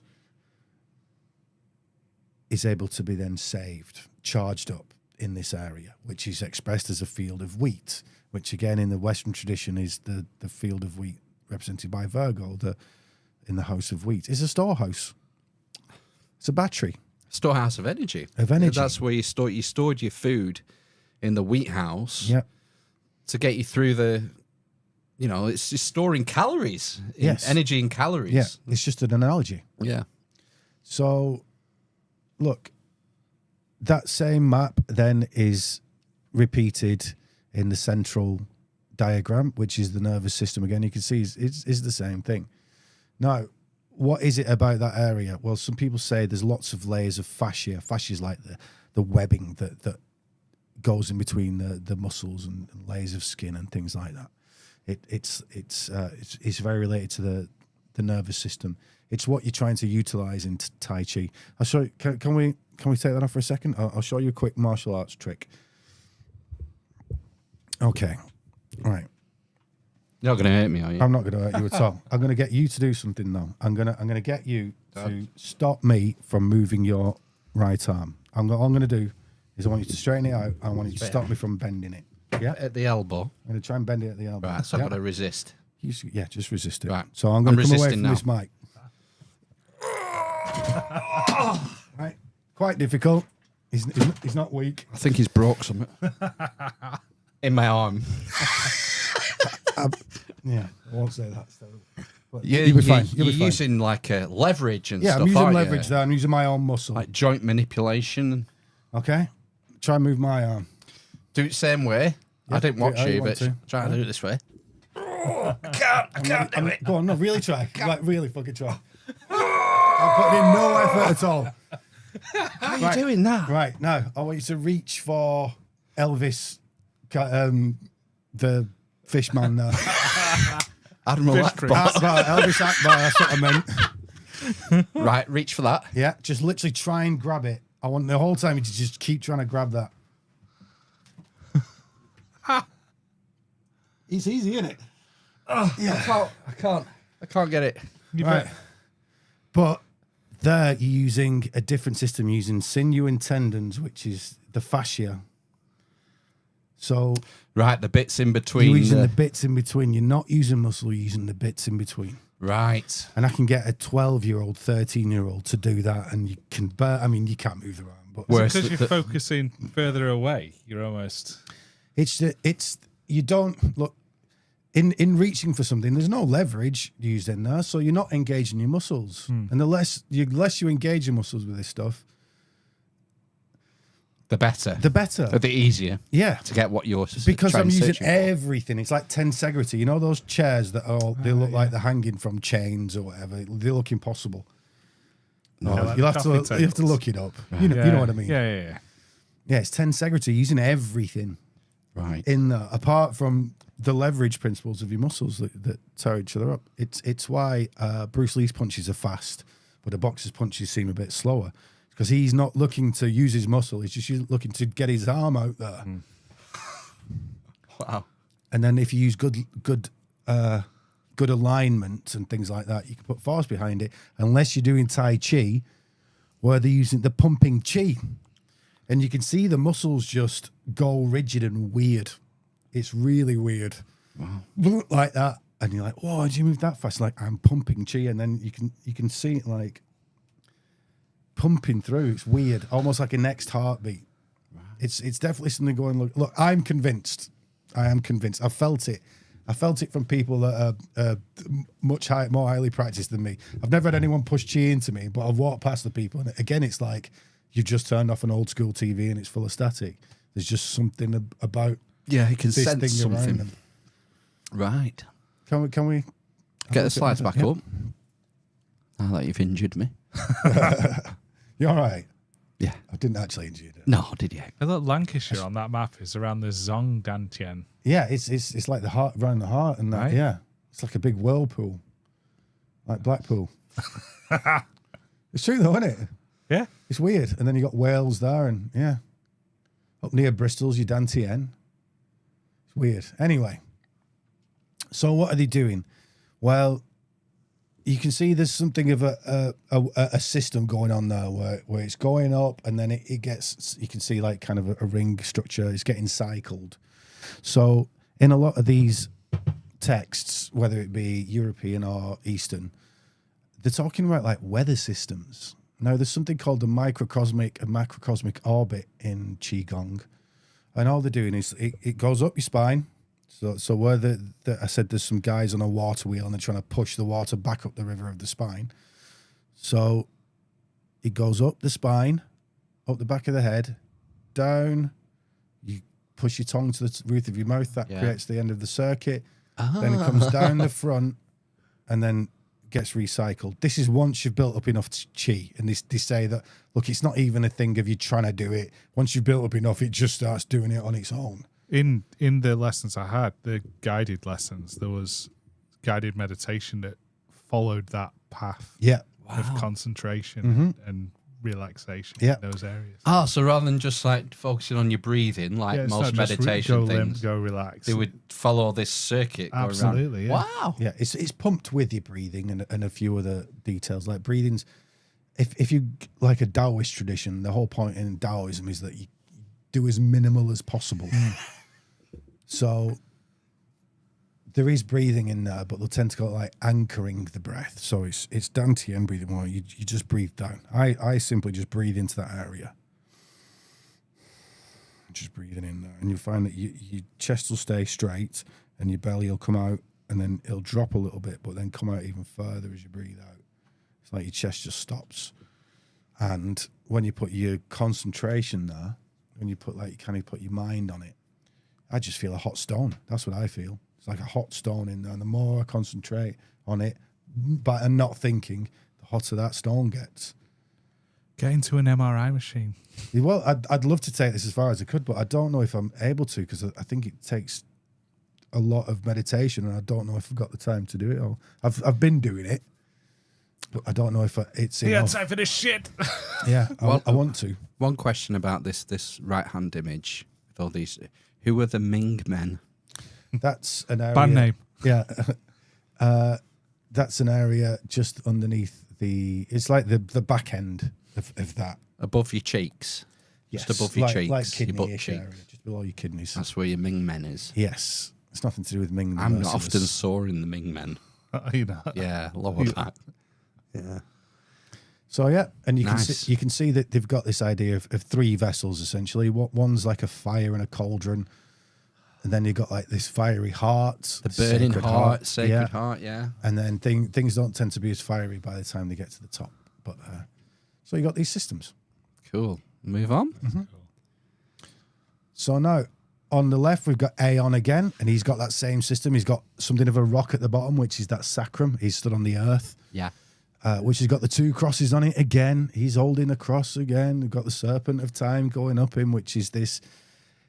If the serpents are at peace, if the mind is at peace, if the nervous system's at peace, then it starts to copulate with itself.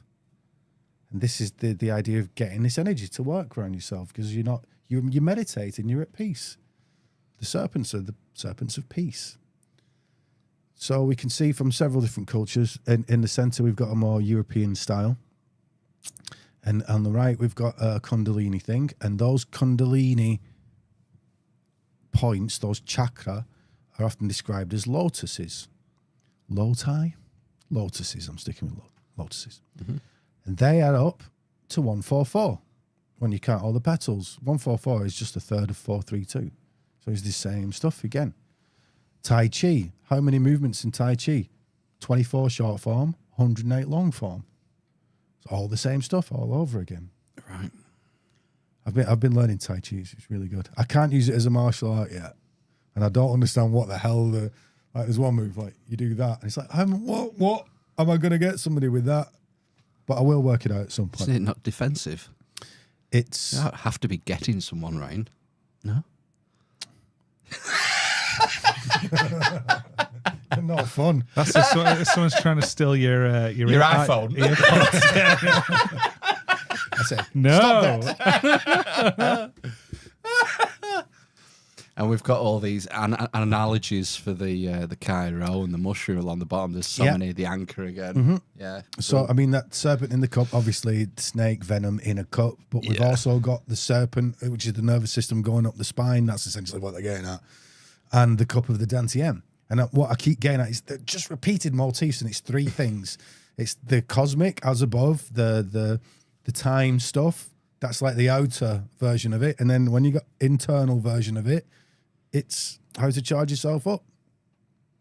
Simple. And I think even though the people I've been learning this stuff from on the Oriental side, they're saying, don't really drink. You can have a drink, but don't be getting drunk. Don't be smoking loads. Don't be shagging. Don't be doing drugs. Obvious things that take away from your health. However, from my own experiences and what I'm seeing in the symbols, I think they were using things like mushrooms particularly to get you to these places, to this ionic realm. Mithraism, which is where we got this word ion from in the first place, they are famously mushroom takers, according to me and Carl Ruck and a few others. Rescue, probably. Yeah, oh, certainly. I think everyone's waking up to it now. It's just naive to think that the ancients weren't doing drugs. I mean, the Mithra stuff is covered in them. They didn't have television, did they? So no. You know, that's Let's true. do To do something. Yeah. Well, they're also... Well, it'll come up later. But, yeah. So, there you go. And I'm just showing that all these symbols and all these ideas of a cross and a serpent and a cup and a tree, they're all getting at the same thing, from the Jed pillar and the Ankh to the... We could just go down that line there from left to right. Jed pillar, there's an Ankh underneath it on the primal mound, which I would say is that sacrum. We've got the rod of Asclepius, spine and serpent again. I've put a mushroom next to that. And then we've got, looks like a caduceus, then a Germanic Anglo-Saxon version of the tree and the serpent. Then we got the tree of life. Then we got the Hamza from Hebrew tradition. Then we got an alchemical androgyne. Then we got Thor's hammer. And then we got Christian anchor. Then we've got Jesus on the cross and the serpent, the brazen serpent that Moses holds up. Then we got the Tau'ro, which is tarot. And then we got the serpent in the cup, which is the symbol for medicine and healing. Yeah. It's what doctors still use, isn't it? Yeah. In their symbology today. And a pharmacy, if you go to European pharmacy, that's what you're looking for. Yeah. And obviously, if you Pharmakia. Pharmakia, yeah. As in pharmacon, which is an old word for magician. Yeah. Okay, if we could go on to the next slide. Yeah. So there is Dynamo Jack Chang. I was going to play the video after this, but people, honestly, go and look at Dynamo Jack Chang. There's an old Sky 3 documentary, lasts about 20 minutes on him. Fascinating.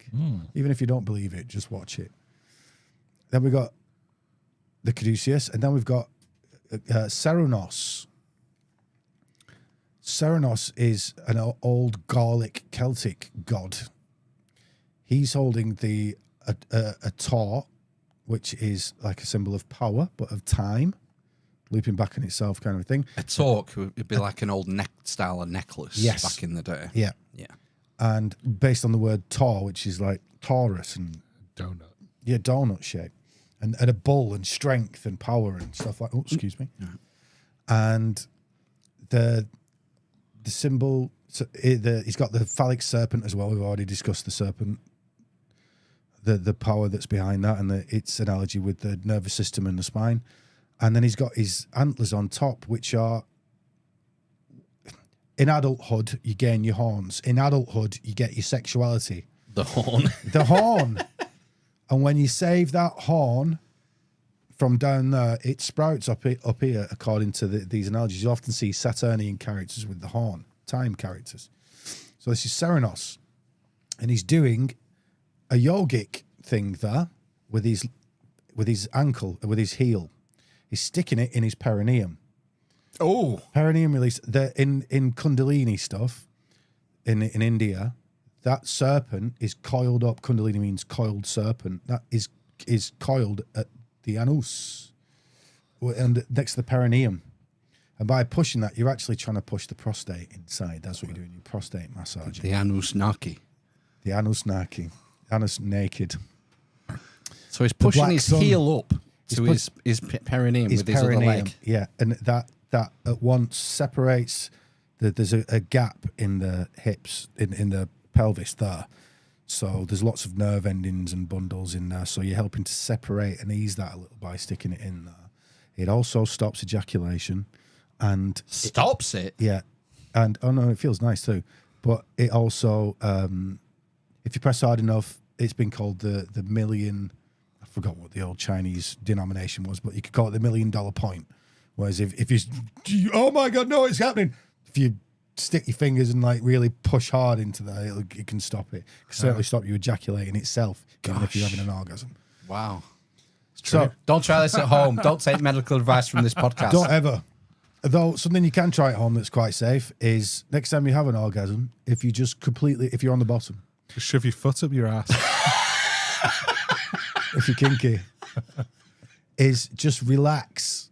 Relax. And rather than having it feeling like this an expulsive force, and you'll notice as well that it kind of accumulates around this area that we're talking about, an orgasm. You think it's down there and it's not. A lot of it's up here. Right. What you can do is, if you relax enough, you feel it branch up to there, and then if you keep on relaxing, you can feel the whole thing spread out like in branches up your whole body. Right. Like easily. I've taught that to about 4 or 5 people, and everyone's come back to me saying, yeah, it was so easy. All you have to do is relax. I just go limp, go, and you just, oh God, yeah, I felt that at my fingertips, top of my head, and you feel the branching feeling of it. We need to set up some workshops, some study groups. Yes. Circle Practicals. Let's get in some serious trouble. So, how did Dynamo Jack Chang describe it? Well, first of all, I'll tell you, not in that picture, but often he does the thing where he's in the half lotus there and puts the heel in his perineum. Right. You'll see it in a lot of Indian stuff. But what he's doing is he's saying his negative is down there, his positive is up here. And after he's done his meditation, he kind of pulls them together, and he can emanate chi from those 5 Sator, Arapol, Tenet, Opera, Rotas points on the hands and the feet that we talked about before. And this is how he does his medical practice. And you can see it in operation on that documentary. If we go on to the next image, please. So we've got the Chinese Fuxi and Nuwa there, who are the serpents. They're on top of the serpents. The serpents are like, a lot of it is to do with your natural wants and desires, your urges. You know, it's the primitive brain. And you get on top of that, you can utilize it. They've actually got mushrooms in their skirt there, but you can utilize it. And again, we've got this masculine and feminine polar thing going on there. That's in China. We've got a lower Dantian, as it were, that white sun at the bottom, and the red sun at the top, which I've previously just said is the red king and white queen from Alchemy. They call it the red and white stones. In Alchemy, which is the next image on the right there, we can see it's the same thing. We've got a masculine, feminine, androgynous character there, and the serpent's going up the legs. Same thing. He's actually stood on the greater serpent, which is, you know, not giving in to your urges like Adam and Eve did. The serpent gave her the apple. Don't eat from the apples, which is your hormones. Don't, you know. Give in. Don't do it. So what's it say on their on the chest there? Rebs or rebis means to do again, or it means the two thing. The two thing. Like bis, bis, again. Right. Bis, as in two things. Okay. Bis, you know, like bisexual. Oh, right. Okay. Yeah. Right. But it means like to do again. And we can see, same as the image on the left there in China, stood on a serpenty dragon thing with the skirt on, doing a mushroom pose, masculine and feminine. They're even holding a square and a compass there, same as they are in China. Wow. The compass draws a circle, the square... Straight edge. Straight edges, masculine and feminine again. Stood on the dragon of desire. That's I was just saying, the same serpent in the Garden of Eden that gave them the apple is eating from your hormones, basically, like accepting the pleasures of your hormones. Don't do it. Stand on it. Save your energy. You can do this thing. I'll also note that they're studying an egg, this Orphic egg. And remember, the Orphic egg wasn't up as you'd expect to balance an egg. That's upside down, really, isn't it? If you're going to balance an egg, you do the wider part of the egg at the bottom, as gravity would dictate. But it's not. And it's the same shape as the sacrum. So the serpent wrapped around that Orphic egg that's got fannies in it, this original energy from the beginning of the universe before it's undivided, wrapped up with that world serpent, is another symbol of the sacrum. Okay. The same place where the Kundalini serpent sits in the Indian tradition. So, same thing again. I've just been thinking, I just had to go outside and drain my lower dantien briefly. And I was just thinking while I was out there, you were talking about withholding this energy, this expression, the orgasm. Mm-hmm. And it makes me wonder if this is a possible route for what we see in monastic orders, the priesthood, every religious tradition. The initiates are not allowed to have children or procreate. I believe so, yeah. Especially for the monks. So, well, here's the thing. Knights Templar. We said, it's totally Knights Templar. On the image on the left, there's a sun at the bottom, a red sun at the top. Which, can you see it? Yeah. Yeah, the far left image. Yeah, the far left, and then there's a white at the bottom. Yeah. And I already put those stones in my examples when I had the Tree of Life and the Tree of Knowledge, and I put the vascular system and the nervous system. Vascular system, red sun. Nervous system, white moon at the bottom. That's the red king and white queen from Alchemy. The red and white philosopher's stones. There are two philosopher's stones. Oh. On the right, the Hermetic image, the cosmic egg isn't white or red. It's pink. It's both of them mixed together. I like it. Would you say? Yes, I would, yeah. Why choose that colour? It's like it's fusing the red and the white. I do believe that's been coloured in by a modern person. Oh, bollocks. I think, as I remember, it's a print from a book. Wow. Just whatever was in the Crayola packet.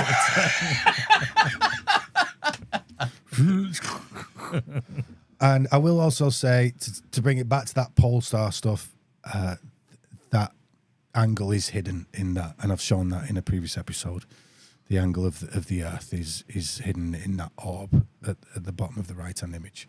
And I've shown the triangle next to it. But again, different episode. Right. So what I'm showing by this is that not only was this tradition around in the deep past, but we also share the same tradition now. So it's not particularly... We might...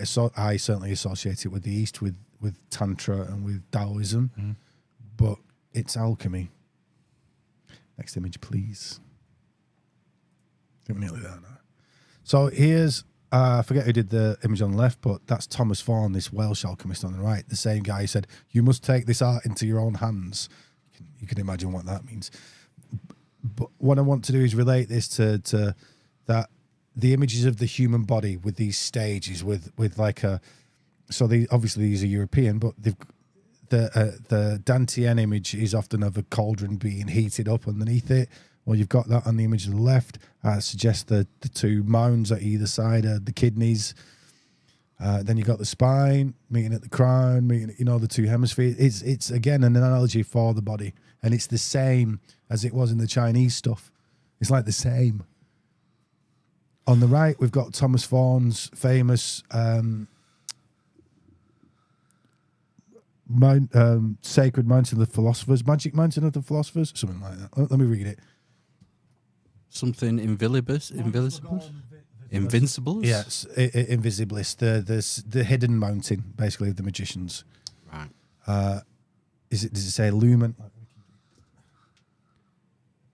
In the center, where the dantien would be, we've got lumen nature, and then light and dark. The nature's light, basically.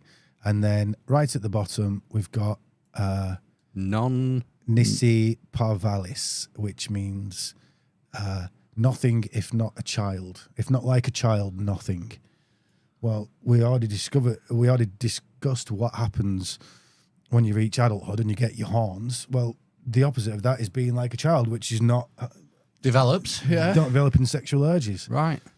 Become childlike. It's another gospel Virginal thing as well, though. Yes. Becoming like a child. I seem to remember. And if we notice, we've got that time serpent around it, which is saying this ionic realm, infinity. And where would that be? Well, that would be down here. So we've got these repeating motifs.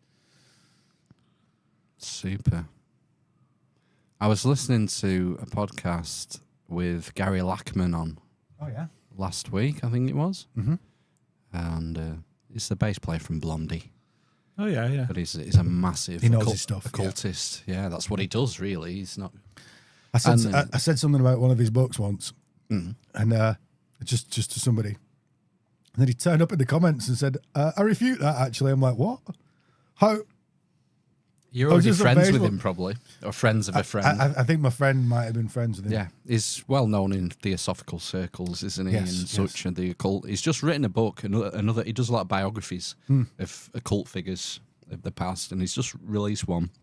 Can't remember who it's about, but he was a chronic masturbator. And it makes me wonder if he was a guy, if he was actually a chronic edger. Yes, and he was charging himself. But Gary got access to all his private papers and diaries, essentially, and that's where this information became known. I'll have to look it up. Yeah, I'll have to look up the new book. I can't remember what podcast it was on. Someone posted it in our Element server. I think it was Helen last week, and I listened to it. I can't remember what podcast it was on. Bollocks. Yeah, someone might know in the chat. Cool. Sorry. Anyway, do you want me to move on from here? No. So I got one more thing to mention. Beehives. So... No. So there's St. Michael. It was St. Michael, wasn't it, with his fiery sword? Yeah. There he is, there on the left. In the lighter image on the right. Yeah. If you look in the centre where that book is, that candle is. Candle, yeah. He's there, stood there with a fiery sword. And who's on the right? The initiate, blind, scrambling about to walk into Reggio Fantastica, which is the dreamlike region. Wow, I want to go there.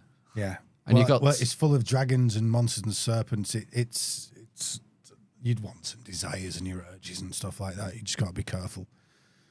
Again, it's an island within all these urges, and then we've got this repeating motif of a mountain at the top, the holy mountain. So, what is this? Go on, you can go on to the next. Move one. on. Yeah. It's our old mate Baphomet. Baphomet. Also, Eliphas Levi again, that famous drawing he did. Yeah, so let's just go over this quickly. I can remind me and want to talk about the fiery sword. So the two images that are almost Vitruvian are from Heinrich Cornelius Agrippa's 3 books of occult philosophy. And if you look on those images, what are the kind of... I can't help but see that area of that lower dantien again, that area just below the belly button, or sometimes considered the belly button. That area between the genitals and the belly button, essentially. And it's like a lot of those images, even Vitruvian Man itself, when you look at it, there's like a big, everything's got stuff attached to it, and then there's a blank area there, but your eye's drawn to it. Okay. So then we've got that Orphic egg again. I put equals fannies because fannies is in there. Now we've got another alchemical image of him holding that Orphic egg, which he has called the philosopher's egg, and he's blowing on it. Can you see that? Yeah, top image center. Yeah, it almost looks like the Sacred Heart on fire, but it's not. He's calling it an Orphic egg. Again, it's upside down. He's got one hand holding it up. Where's his other hand? It's in that area again. And we've already said it's breath work, a lot of it. It's cancelling yourself out and breathing into that area. I'm imagining there's something going on where those layers of fascia are charging up. And you're near the diaphragm as well, are you? At the bottom of the diaphragm. It's very much involved with all this stuff. Look, the whole body is able to store this stuff. The whole body has a part to play in all this stuff. It's just which are the most important areas that we can focus on today to actually discuss. There's underneath that we've got another map of those areas from China, but then we've got Baphomet again from Eliphas Levi, who contains all this pole stuff again. We can see that same area is cordoned off, has the caduceus, is supposed to be his phallus, and it has fish scales at the back of it. Right. So it's like again. How many times do we want these motifs repeated? What we're lacking is a lineage outside poetry, an art, the secrecy of magicians, Western magicians. We're just lacking it, whereas they have that in the East. It's still somewhat front and center. The whole the Kundalini stuff, the Chinese stuff. We're just lacking it. It's mainstream, is it? It's I wouldn't say mainstream, but that's where even in the West we're accessing it from. Right. Do we just have I don't know, astrology? Well, astrology's got all this stuff in it as well. We do look. There are Aleister Crowley's one of them. Aleister Crowley it was said of him by a witness. He said, like, how far have you got? And Aleister Crowley always puts this as, put the sun into the moon. That's how he puts it. It's in tarot cards. It's all over the place. It's in the strength card, which is the force card. Put the sun into the moon. And that's what you're doing. You're putting your consciousness into that area, and just where the mind goes, the chi flows. I forgot where I was. Well, it's a similar analogy to conscious and unconscious. People associate the subconscious with moon. Yes. And the sun with the conscious. With the conscious mind, yeah. Because the moon takes reflections from the sun.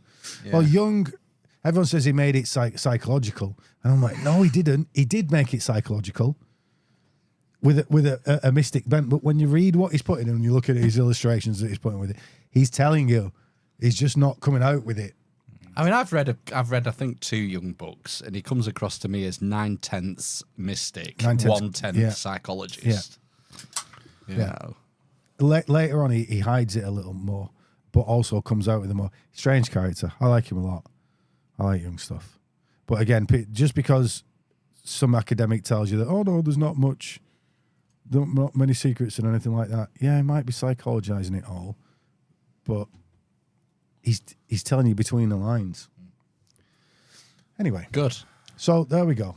To move on from this slide. Please. Right. Mithras. Now, before I get into Mithras, I'm going to tell you an old druidic tale. In doing my research, this is how I came across Arwen Spring.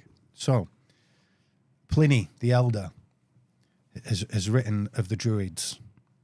There's a tale of the Druids that is significant in Gaul and Brittany and all those places, but it is not told by the Greeks. And that is, at the height of summer, the height of summer going up the body, at the height of summer, or energetic maximum, 2 serpents are seen to commingle. And in their commingling, they excrete a foam from their mouths, which goes down and hardens into ringlets of these 2 sexualized serpents. They're often found and called serpent eggs, these hardened ringlets. And a little further down, I forgot what the climax to it all is, but a little further down he says, and this is surely the reasoning for the caduceus in Greece. I'm like, what's going on here? They talk. Oh, that's it. If you're able to find one of these eggs, the serpents, it's like foam comes out, goes down the body, comes off in these serpents' eggs. They say it's not eggs, it's an analogy. Then you've got to take the egg in a cloak before it hits the ground, and you've got to scarper off on the back of a horse until you've crossed enough water to get to the place that you're going. Right? Egg. The thalamus looks like an egg as well, but we're establishing this shape down here as this egg. Now, to me, catching it in a cloak, these two serpents come together, Kundalini style, going up your spine. They all start riding together in peace. A foam comes out, probably something to do with the cerebral spinal fluid, which is the stuff that all these chemicals get transported around your body in. And then you're catching it before it hits the ground. It's like, if you got it up there, you got to keep it up. You got to keep the reverse of this fluid going up the spine until you can get on a horse. The bottom of the spine, since Roman times, that nerve plexus there is called the cauda equinus, which is horse tail. It looks like a horse's tail. And then until you go up the river and get to the top again. So it's this spinal fluid stuff, the macrocosmic orbit. And then you come down again. So, are you familiar with the old Celtic foundation myth of Lu? L-U-G-H. Slightly, but refresh my memory. I think it's called Lu. Lu. He's like the king of England or Wales or Britain or whatever, and his brother is king in Brittany in northern France. And Lu, who's like the founding figure of, I think it's Welsh mythology, Welsh, he's having a problem Bretons. with a couple of dragons, not quite snakes, but two dragons, and he has to subdue the dragons. So he has to cross water. He asks his brother for help, and his brother says, "I'll meet you in the channel." So they cross water and have a face-to-face meeting in the middle of the English Channel. And his brother says, "What you need to do is dig a pit, throw the two dragons in there and fill it with mead." And what does that say? It sounds like exactly what we've been talking about. It sounds very familiar. Fantastic. I think it was first recorded by Geoffrey of Monmouth back in like the 13th century. I'll have to look that up. Was he one of the Grail authors? He's where we get a lot of the Arthur stuff from. He wrote, was it the Historia Britannica? Which is the Arthurian... Where a lot of it stems from. He believes he had older sources which are no longer extant, and modern scholarship writes him off as a load of nonsense. He made it all up. Well, that's the thing, though, isn't it? These tales, like Jack and the Beanstalk, going up the beans... So magic beans... They have a seed of truth in them. Yes, well, you got the magic bean of truth at the bottom there. That's magic beans, magic... it's something you eat that's magic is normally drugs, isn't it? The vine grows to a cloud at the top, air, the mind. There's what's up there?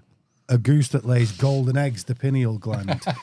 there's a harp that plays music with a 7-string lyre, and there's a giant, the ego that runs the place, and you've got to knock him off and get him down, and you can have all the stuff that you want, including this goose that lays the golden egg, which is the pineal. These are just repeating.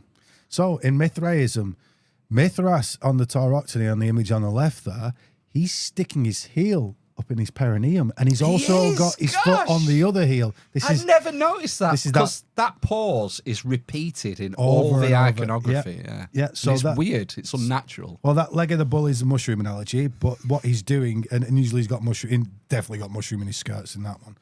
But he's doing the thing.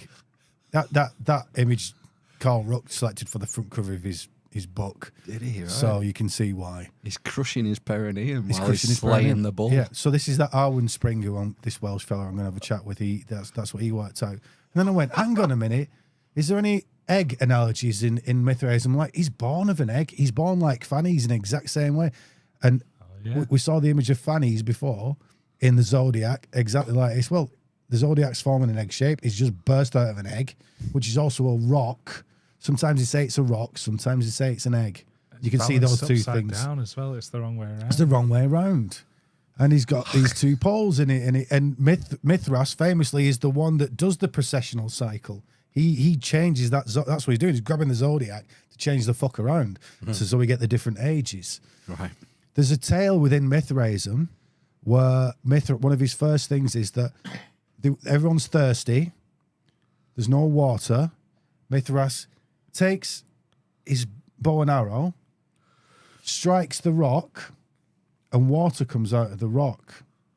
Oh, one of his little fellow was praying in front of the rock first, like, well, there's the rock, there's the water.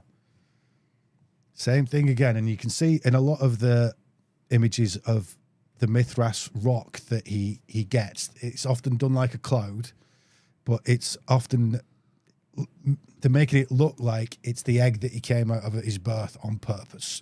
You know, there's a mixing of these two metaphors. Right. So what's the image on the right? I can't. That is there's very few images of the bow and arrow thing where he's getting the rock. So that was the best one I could find. Okay. And it's partially destroyed, but you find in the tarot as well they be firing an arrow down to that area. Aleister Crowley's card has an arrow firing down to that the Dantian area, as if to pierce it. I think it's your attention. That's all they're doing, saying putting your attention on there. Got you. Because that's, what is firing an arrow? It's exactly putting your attention on something. Of course. Okay, could you read the bit at the bottom? Because I can't. Drawing breath from the rays, drawing up 3 times as much as you can, and you will see yourself being lifted up and ascending to the height. So... Do that. I'm off my head already. Wim Hof breathing method. So that you seem to be in midair. You will hear nothing either of man or of any other living thing, nor in that hour will you see anything of mortal affairs on the earth. So you're going to enter the Aeon realm. Ionic realm. But rather you will see all immortal things. Plato's realm of possibilities. Ideas, yeah. Yeah. Wow. So this is just that's an extract from the Mithras liturgy. Sorry. Old boy, as I said on the last episode, old boy fellow podcaster type that you've had on. He went to a Mithraic exhibition the other day, and he said he saw a statue that had a serpent going up the back, and there was had hold of a pine cone as well at the top. I didn't see it, so I can't quote exactly what it was, but those two things were together. So it looks like Mithraism, although I didn't think this a few weeks ago, and it's starting to look like Mithraism properly has it encoded in there. So I think we're nearly done. Next slide. Oh, we're back to... Oh, we've got a few extra ones, though, on this. We've got the nervous system, or the spinal. So simple lumbar. things like Jacob's ladder. Jacob rests his head on that rock. And the place where he ends up fighting, he wrestles an angel, wrestles God. Where's that called? It's called Peniel. The top of the ladder is called Peniel. The top of the spine is called Pineal. The ladder 33 rungs, sometimes it's got 7. But the 7 would be the 7 nerve endings. There's chakras, but they are the nerve endings off your spine. Or the 33 vertebrae. 33 degrees of Freemasonry. Yeah, 33 degrees of Freemasonry. Jesus at 33. They're all, It's all 33 vertebrae of the spine. That we come back to that keystone. That's the same as the sword that you draw at the stone. Let's actually go into. I think I've covered everything else in that image by way of the other slides, apart from the sword in the stone. What's the stone? Well, we can see it there next to the spine. That lower area is the sacrum. The sword itself is your spine. You've got to a part of qigong, as Ben will know, is stretching your spine out. You've got to have and open the qua, they call it. You got to open that pelvis area, especially around the sacrum. Yeah. You make it really open so all the energies can flow in and out of that, and you got to keep your spine stretched. You walk around like you're being hung from the heavens. Yeah, yeah. And we know from is it Alexandronics or something like that, where it's all posture. There's a system. I think it's from a Greek guy who's like your posture's so important. If you fix your posture in most things, you'll be sorted. Well, that's Tai Chi, Qigong, all the good martial arts are that. Yoga, Kundalini is straighten yourself out. So it's stretching the spine. Now so that's drawing the sword from the stone to some extent, is pulling up your spine, getting these energies to move. That sword will go fiery. There's a Russian lady I wish I'd have written it down. She was in the video I put together for you. Blavatsky. No, it's not Blavatsky. But basically, she would go in a room, breathe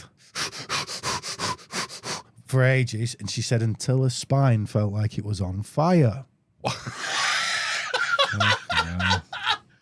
And then her field would go enough. She was moving fags around on a table. But you could see the way it was. If I compare that to things I know from the Qigong world, things I fully believe, it's like it looks like she's moving the magnetic field around her body.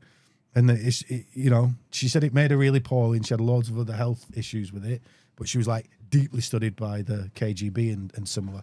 She was essentially a whole life was paid for and lived in a lab because of this. Yeah, she said she didn't like doing it after a while because it was clearly messing her up. Yeah. Going on about magnetic fields and what, there's been a headline that's been shown to me numerous times this week about NASA discovering a third field that we didn't know about before. Yes, something to do with like a donut shape. A torus in the Earth's core. But it's like in the liquid as section. Important as the magnetic field as well. Yes, it's related to it. Yeah, it's about but generation. what is the energy? I don't know. I didn't read too far. I didn't never read it, but the internet kept offering me this thing, and I never bothered because I saw it was NASA. I thought, oh, bollocks, I'm not interested. Never a straight answer. No.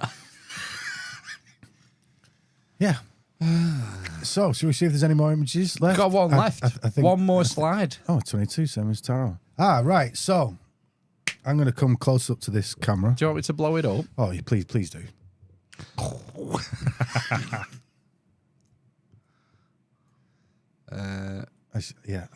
So this is the famous emerald tablet. I believe this is Thoth? Of Hermes.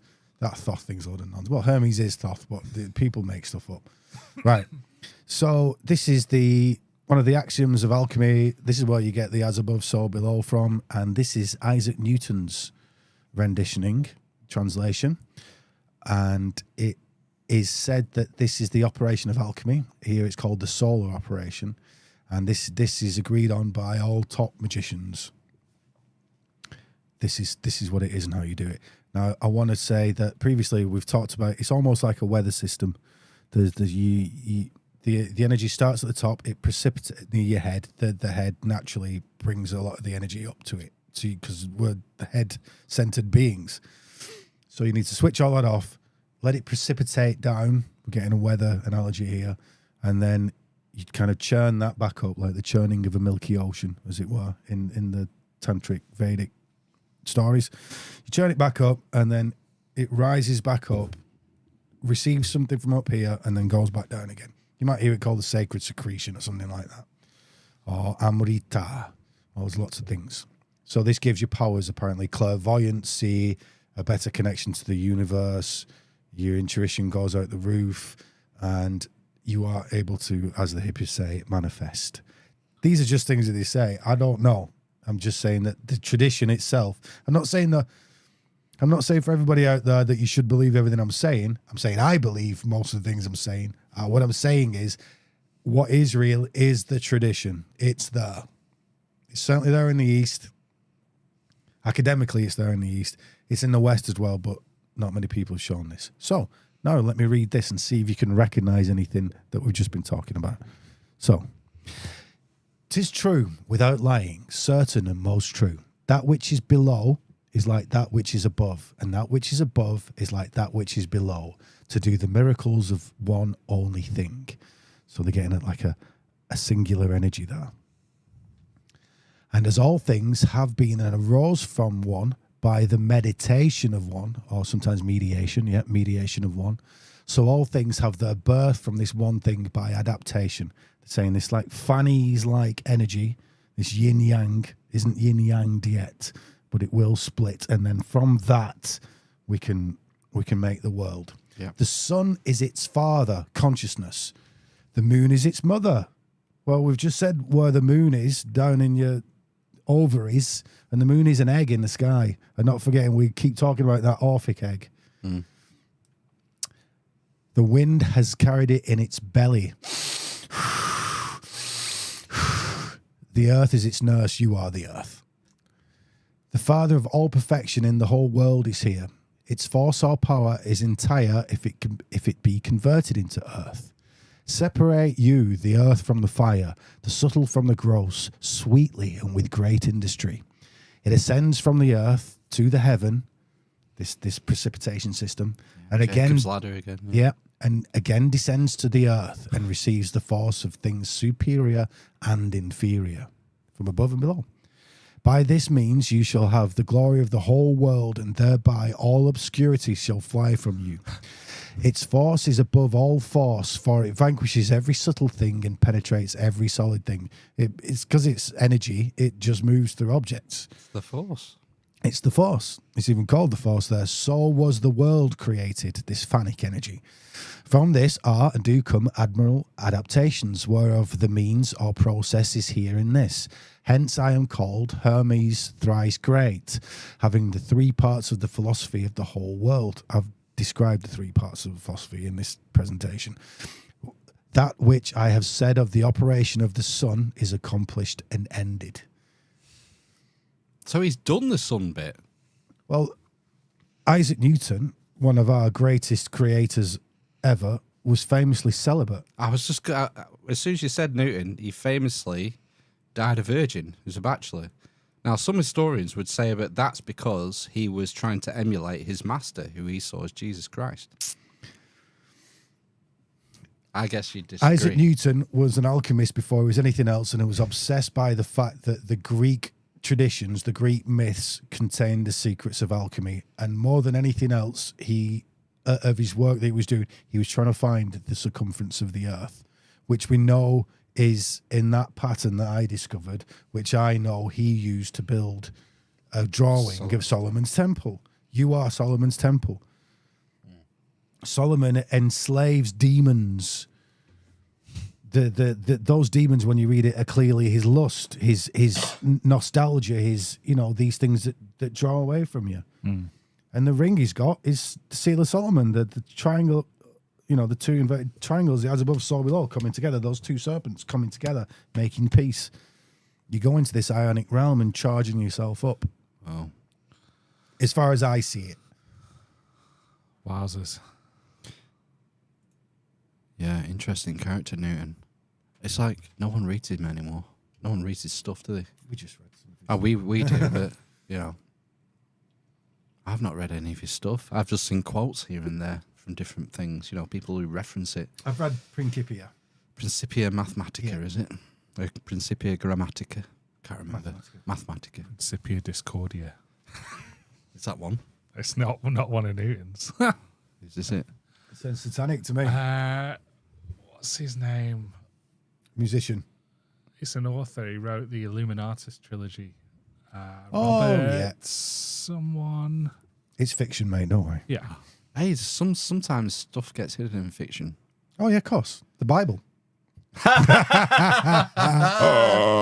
Trigger warning, too late. Well, this has been very good. I wonder if we're not going to do part 2 tonight. It's too late. No, God. It's I need to go back and enter the ionic realm. Thanks for letting me. I was in the ionic realm. That's why I've lost track of time. But thanks for giving me the extra time. That's fine. I enjoyed it. But I always start thinking, it's going to be weird. And then I'm like, oh, shit, I'm into this. Yeah, it is weird. It is really weird. Well, I hope I do that. Look, I'm as northern as you two, mostly. And I want this to be grounded in the earth. You know what I mean? These might be highfalutin things, but I need them proved to myself, and I want to prove them to you too. Yeah. You said last time when we were doing the tarot, like, we're not into woo, but there's different gradations of woo. Yes. There's ridiculous woo. And there's the your body has a nervous system. It runs on electromagnetism. What if, like, an athlete gets good at shot putting and works on that muscle, you could do the same thing. Yeah, it's just a thing that exists. Yeah, right? it's just a thing. Are there any traditions that do that? Yes. Is there anybody within those traditions that claims to be able to do crazy things? Yes. Is there any video evidence of those people? Yes. Does it look real? Yes. That's where I am. I've done this in spits and spurts. No, I shouldn't say things like that. Yeah, that's an unfortunate turn of phrase, Yes. that, Ryan. I'm wondering, because it's half 10 now. Do you need to get off? You need to get off, Ben. Yeah, I'm going to shoot. Are you getting off? I was thinking, do I want to pause the stream for 5 minutes, ask people if they want to ask some questions, or do you want to get off, Ryan? No, I'm fine. Right. All right, we're going to have a pause and a piss break. I will go. So Ben's going to go. Everyone. Yeah, goodbye. Goodbye, Ben. Bye, Ben. If you've got any questions for Ryan, drop them in the chat now, and we'll be back in 5 minutes, and we can do another, if you want to do another 20 minutes, half an hour, whatever. Good for me, mate, yeah. I don't know what time you've got to be up in the morning. Don't. Okay. Another 5 a.m. finish. Right. Those. Yeah, thanks for joining us, everyone watching live. We'll be back in 5 minutes. I'll keep the stream running, and if you've got any questions, put them in the chat now. Okay. Bye.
Don't want to keep these people waiting all night, Rain.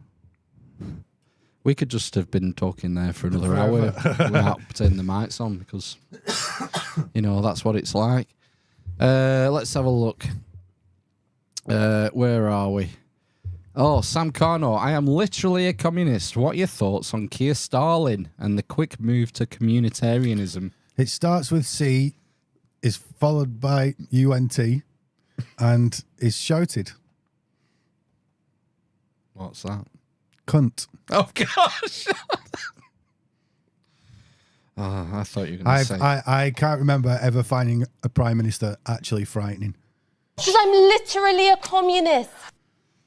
Yeah, it's a bit authoritarian, isn't he? He's very authoritarian. What do you make of this banning smoking outside? I was warned about this beforehand. Oh, were you? About the smoking thing? About his authoritarianism, yeah. How authoritarian he is, because there was no real signs of it before, but he's proper authoritarian, clearly. Banning smoking outside is, to me, looking at the bigger picture, it's all part of the plan. 10 years ago, the Great Replacement, and now it's 10 years later, it's like, yeah, the Great Replacement. That's what I'll say on that. Right. I remember before the election, he was saying that we will be a government who will tread lightly on your lives. And it seems the other way around. What do you expect from a politician? They're snakes. All of them. I don't trust any of them. All he's done is lie. Everything, almost all his policies have been reversed. What he's doing with taxes. Yeah. I said this 12 months ago. With the absence of any decent opposition, Labour will get in, and then it's the end. So now here we go. What surprises me is that I've seen more charisma in stuff I've pulled out the plug hole in the bathroom. It's like, how does he get in that position? When you look at all the way the voting worked and all that stuff, he's barely. Hello. He's barely. Don't get us banned. He's barely. He's. What was it saying then? I said about his lack of charisma and how he got there. Oh, he barely got any votes. When you well, he got less than old Jeremy Corbyn Harvester. He's just not got. He's not representative. He's no, not. It's a shit game. It's a shit system. And just you can't ignore the two-tieredness. The people say, "Oh no, it's this, it's that." No, it's two-tier. And look what's happened since they got in. It's just like England's become murderous, and everyone's laughing at us for our lack of freedom of speech. Yeah. The amount of jokes I've seen in America aimed at us, and rightly so. Well, they've got that ace up the sleeve of the Second Amendment, you see. Their rights are protected when it comes to speech to a degree. I saw a thing in the New York Post saying that Second Amendment, the Constitution, it's a wonderful document, but is it behind the times, and do we need to start, is it also dangerous, they were saying. I think what Starmer's doing is he's going through with the plan as much as possible to get it as far as possible by the time he's kicked out, because we can see Europe's having an inverted commas right wing insurgency. Yeah, they're worried about it in Germany at the moment. But who's worried about it? The media are notoriously on the left. So you just, I see it as a going back to centre. That's what will happen. Nobody wants a big right wing thing. Nobody wants this left wing crap that's happening now. Most of us are moderate. I surprise myself on being in the centre. I don't know if I always am. I don't feel as much in the centre as I was because the left's pushing so hard. Well, that's because the Overton window shifts. Yes, it just moved. And what was left is now right. Aristotle did a great... Harry who? Aristotle. Aristotle did a great piece on extremes and mediums. I'd suggest people go and read that, because just understanding that philosophy will teach you what's going on and what will go on in the future. You can know an extreme by looking at the medium, and you can know a medium by looking at extreme, and where about on that scale that medium is. It's really quite clever. Very simple, but complex. Is that in the Organon? I can't remember, mate. Right. I've probably read it separately. Okay. I've not read a whole Aristotle piece. I do know, however, he was a bugger for the bottle. A bugger for the bottle? Do you not know that song in the Monty Python song? Aristotle, bugger for bottle. And Liechtenstein was a beery swine, I think, therefore I am. Yes, Socrates himself is particularly missed. A lovely little think about a bugger when he's pissed. I like the one they did with the football match. Oh, the communists. The World Cup. Yeah, well, they've got like philosophers, haven't they? That's right. Socrates and Plato. Oh, no, I'm thinking of a studio one where they had all these Marxist philosophers in there and they were asking them football questions. Oh, dear. I'll just sneak through. Teapot Pixie. Great stream, fellas. Really enjoying this. I'd love to get Ryan on my Esoteric Explorer channel.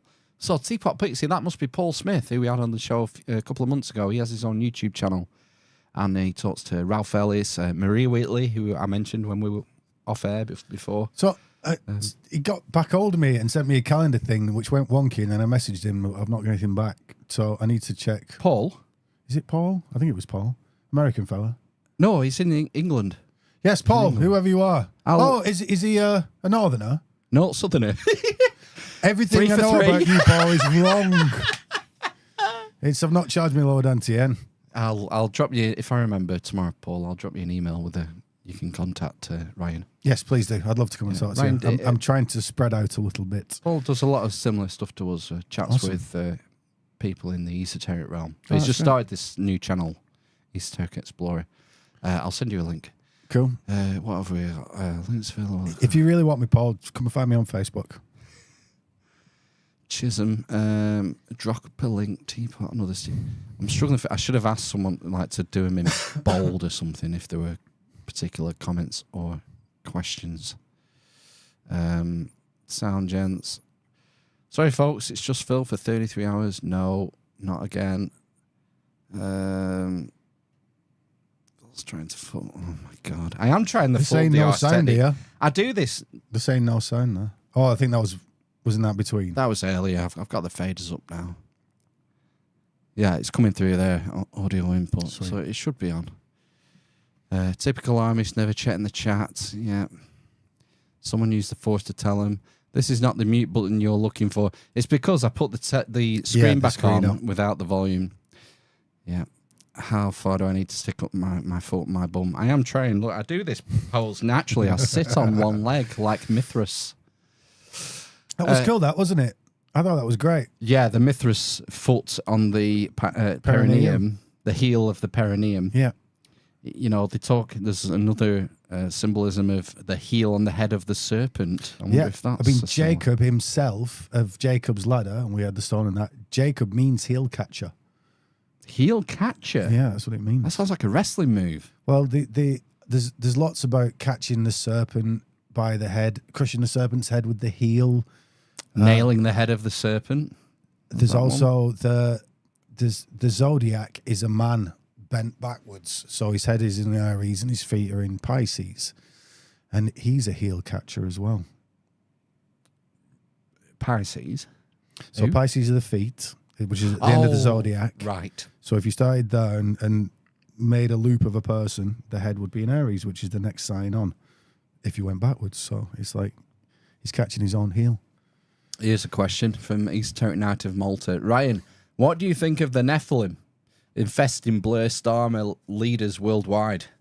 Do you think the Nephilim or spirits of said Nephilim are infiltrating us? If we were to say dark magicians or dark, sinister things hidden at the top, conducting the orchestra, which is politics, yes. I totally believe that. That's why folk like, to an extent, pinch of salt, David Icke and the Alex Joneses of this world, they just look at what was said at previous like WEF style things or your Bohemian Grove style places. What do they say? 10 years later, it's filtering down into society. So I do similar things. And the plan's coming to fruition. You know, about Europe, it was said that they would move in East Africans and Lower Asians and get rid of our culture that way. I saw this week that universities are trying to get rid of the phrase Anglo-Saxon from textbooks. Certainly one university is doing it already. Not for why, but to replace it with what? I don't know. They got rid of Aryan and called it Proto-Indo-European.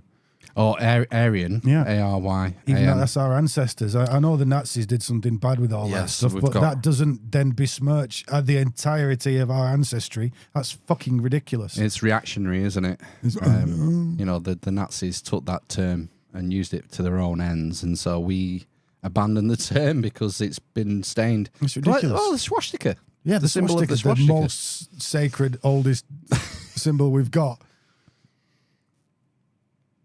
Yep.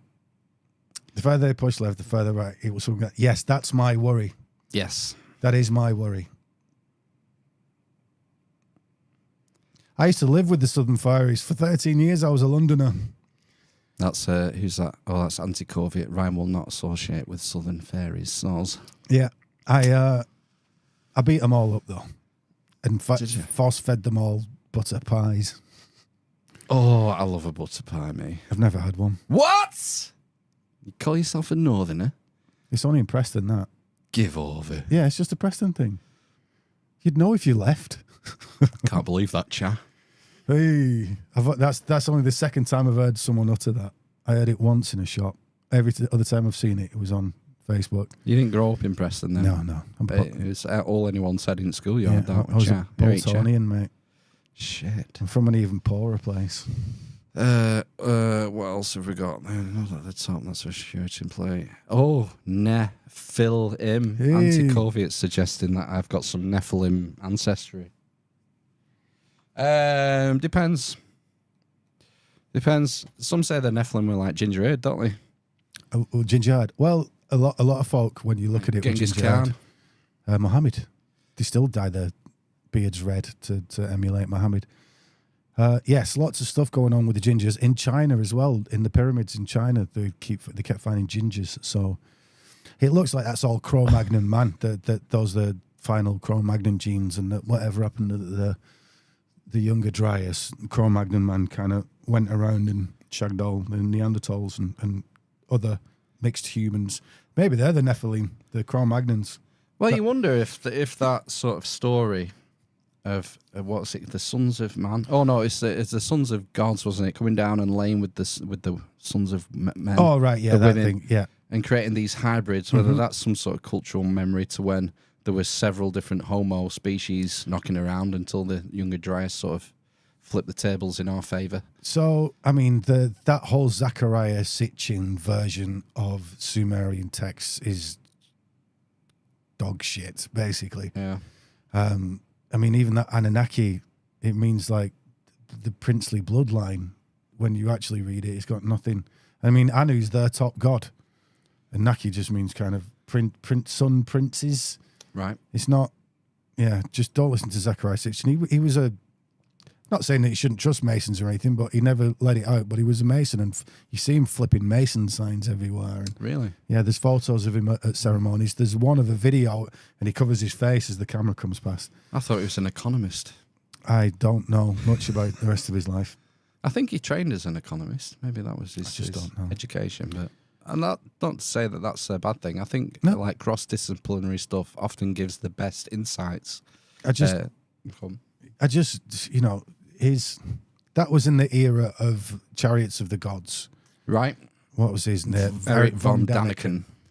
And it's high fantasy, basically. It's taking a modern lens to an ancient thing, and you just can't do it that way. You've got to at least show me another culture that repeats that story nearby. And see, the thing is with those stories, they do move on through time. Those Sumerian stories, they're repeated, and they certainly don't have the themes of sending us in mines and making us dig for gold and all that stuff. Right. And it's read with the UFO lens and the ancient astronauts lens. Ancient aliens. Why not try reading it with, firstly, a religious lens, secondly, probably an astrotheology lens, because that's what Sumerian stuff is. It's astrotheology. And then through the lens I looked at it through today, like, what are these esoteric cultures? Show me the esoteric culture, prove that to some extent, then maybe we can look back at those myths. I would like to look at the angels in men, you know, coming down and having it away with our ladies. But what does that mean? It doesn't sound very straightforward. I'll put it like that. Usually angels are the angels. They are the messengers. So there's the angels in the body. The messengers in your body would be your endocrine system or your hormone generators. And the angles in the sky are literally the degrees around the Zodiac, which have esoteric messages attached to them. Again, what I just said, that there's a heel catcher in the sky, a guy bent backwards around the Zodiac. You know, what would that mean? Are they pointing at something in the body? Angle just means messenger. I would say, if you want two completely different viewpoints, you can read the Genesis 6 Conspiracy by Gary Wayne, who goes on the whole biblical literacy, literal biblicalism, right. or biblical literalism, biblical literalism, describing the story of the Nephilim as what they are, demons, sons of angels coming down and infecting us. And then we did a podcast years and years ago with Ken Ami, and he debunked it all, essentially. He debunked the whole Genesis 6 story. Right. Through translation and whatnot. And, you know, I would say, look at both those things, make your own mind up. I think it is first, is you got to do your grammar, your logic, and your rhetoric. First of all, you collect all the information. Trivium. Collect all the music, collect everything together, all the information together, read it, then process it.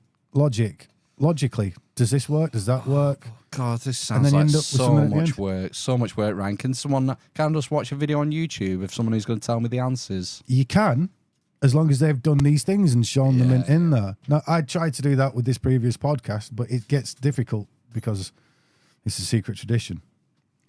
But I think there was enough grammar, logic, and rhetoric throughout. I hope there was anyway. Discernment is the key, and it's hard. You know, and I like the fantastical stuff. I'm attracted to it. Yeah. It's seductive, these fantastical stories. I'm naturally attracted to them. But I have to try and catch myself and think, well, what am I reading here? Yeah. And what's the motivation of the author? When is he writing? Yes. Where is he writing? What are his biases at the time of writing? What's his lens, as I just put it? Yeah, the lens, Yeah. I think it's not straightforward. Yeah, especially with the esoteric occult stuff. However, if it's spread about enough and it repeats the repeating motifs and you can view them. Look, when I was learning tarot cards, I wouldn't just have the French style, I'd have the Italian style, the British style, and I could pair them. And in the tendrils of information that connected them, like the cloth that bound them all together, I could read between the lines and see, this is what they're getting at. How are they the same? How are they dissimilar? Is there something in that dissimilarity that is a gap filled in? And yes, often it is. Compare and contrast. That's the best way to do these things for me. And then experiment. Right. I could confidently come and talk about the chi stuff now without feeling like I'm full of it, because I've been practicing it myself. Practice what you preach. Yeah. JC Warlock's bringing up William Cooper. Oh, yeah. Bill Cooper's starting story was saying he got into a high position at the Navy because he ticked a box that said Freemason. He ticked because he went to a few meetings as a teen with his dad. Huh. Going by Bill's own words, he says not to trust a Mason and always presume he is lying, as he is sworn to protect the lodge. So does that mean don't trust Bill? Interesting. Well, you do the same thing, compare and contrast. You can listen to Bill. You can listen to, what's that other guy that's very similar to him? He talks about the Masons and all this stuff as well. He's very dour. Glasses. He's one of your main guys. He's like one of the first to start doing it. Oh, what's his name? American guy? Yeah. Very, I can't really do it. You know, he's got big glasses on, and he's like, you know, the powers that be are doing all these terrible things. It's all sun and moon. It's all, what's his name? Not the guy who died a couple of years ago. Astrotheology. Yeah, that probably. Oh my God, he was influential on the Zeitgeist movie. Yeah. Fuck. He had a fake name. Wasn't his real name. Was it not his real name? And he was always asking for money. You need that stuff, though. Shit. Oh, my gosh. How am I blanking on his name? I've totally blanked, so it's all right. Him. Bald. Jordan Maxwell. Jordan Maxwell. Who did that? JC Warlock. Thanks for that. It's on the tip of my tongue. Right in the Warlocks. Jordan Maxwell. Yeah, he died a couple of years ago, I think. Yeah. Yeah, I just wish he could have cheered up a bit. He seemed very down about the whole thing.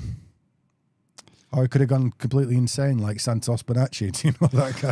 Fucking I was watching about a year ago, and he was coming up with some weird shit, and he was being really aggressive. Everyone's a demon. Yeah. If you're not with me, you're against me. Yeah. Oh, yes. Well, he got locked up they did him for something like a tax thing. Really? He tried going in with all the sovereign citizen shit, and he only went in for like a weekend or 2 weeks, a very short period of time, just in jail, not in prison. This is a while ago. This is years ago. Yeah, years ago, but he changed, mate.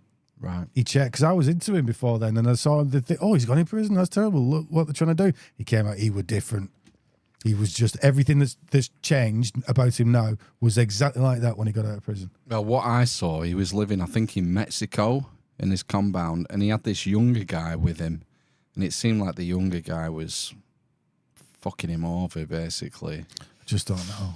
You don't know what's going on. I wouldn't like to speculate. Oh, what I can say is I don't like the stuff that comes out of his mouth these days. Well, the thing, the stuff he used to say about people who eat meat and stuff like that. Look at him. You don't look well, mate. No, he looks fucked. No. Well, when you look into all these esoteric traditions, although there's evidence of vegetarianism there, Pythagoras and stuff. Isaac Newton, was he I a think. vegetarian? I think. When you go to the East, it's because it's energy work. You need energy. So they're all eating meat. They've all got bellies. Think of chubby Buddha. Chubby Buddha. Don't hero worship, anti-Coviot. Exactly. We like to put these people on pedestals, don't we? Your likes of your Graham Hancocks, your Randall Carlsons, Jordan Maxwell's, your Bill Coopers. Yeah. Your David Ikes. Yeah. But you got to be so careful. All these people have big flaws, but we're all human. But yeah, don't put people on pedestals. I tell you who I like putting on pedestals. Fantasy characters. Because they're not going to let you down. Right. You know, there's a Luke Skywalker in me somewhere. You know what I mean? Well, these are like archetypes, yes. aren't they? And so we can attach ourselves to those because they won't let you down. I mean, Kathleen Kennedy might come in and ruin it, but you know that Luke Skywalker's not dead. You know. No, Luke Skywalker from A New Hope is still alive and well in our memories. That kid who just wanted to escape the mundane moisture farm. And he had a goodness in him. Start the hero's journey. Yeah. Yeah, and it's that desire to go and start. That's what he had. A call to adventure. Yeah, but he never compromised his beliefs. That was R2-D2's message with Princess Leia. Help me, Obi-Wan Kenobi. You're my only hope. That was the call to adventure. And he seized it and ended up blowing up the Death Star. The Death Star. 1 and 2. Yeah.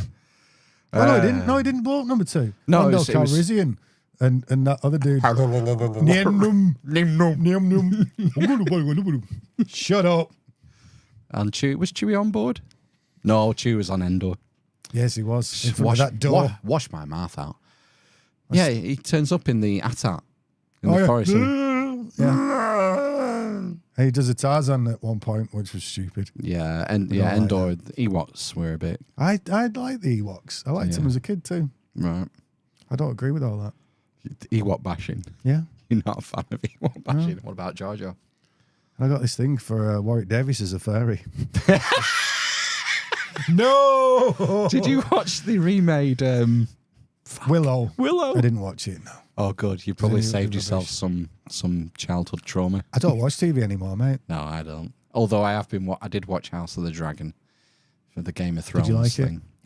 Yes, but it's not as good as the last season. There are things I watch from time to time. I used to be a big Doctor Who lover before the woke mind virus got hold of it. Well, that's gone really downhill on it. I used to love Star Trek, same thing. I used to love Star Wars, same thing. Although that one that was filmed at Cleveland's was brilliant. Andor. Oh, was it good? I didn't watch Andor because they'd already ruined Star Trek for me with everything preceding it. Star Wars, yeah. Yeah, really good. Like, really good. The main character's still dull, but it's about all the other characters around him. Yeah. I liked it a lot. Jesse Warlock. Warlock is a guitar model. I don't like Wizards Harry. Okay. So I was thinking, Archaics, getting a shout to Archaics. Have you seen Jason Brashear's Archaics on YouTube? No. No, I don't know. No. You might like his stuff. It rings a bell, though, Archaics. I think somebody, was it Helen? So I think somebody on here, tried putting me onto Archaics. Controversial. I do remember going looking at it. So, yeah, I've seen it, but I just can't remember anything about it. I think he thinks the world's going to end pretty soon, like in the next 10 years. Is he Christian? So it's a bit of a downer. No, I don't think he is. I don't think he's... That's kind of part of the Christian makeup, that. Well, millenarianism, they used to call it. Right. The end of the sort of branch of Christianity that's looking forward to end times and the rapture and all that lot. Well, that comes from Preston, the rapture. It was a Wesleyan priest who, in the 1800s, late 1800s, made it up and took it to America with him. And that's where it starts, from a dude from Preston. Wow. Santos came out of prison with early release and started talking about the flat earth. Yeah, that kind of stuff. Like, I wonder what happened to him in there. You think he might have been programmed? Well, MK Ultra'd. I mean, that'd have to be... I mean, first of all, we're talking about Australia. I think it was in Victoria that it happened. And we think Keir Starmer's bad, but Australia's got a real authoritarian... Dan Andrews. You remember Dan Andrews? Dan Andrews? Pulling people over in the cars, smashing the windows and I remember his arresting him. face. Yeah, I remember You his crossing face. state lines, you fuck. Not on my watch. Oh, it's terrible. Yeah, no, Australian politics, when I started looking into it, annoyed me so quickly. I quickly dipped out of it. Well, they went so hardcore in 2020, didn't they? Yeah, And, terrible. It was shocking. Well, seeing that lady get arrested. But that's what's going on over here now. It's just been delayed. It's awful. And, you know, the attacks on the opposition. Let's not talk about politics for 2 minutes. Our cruisers cannot repel firepower of that magnitude. It's a trap. It's a trap.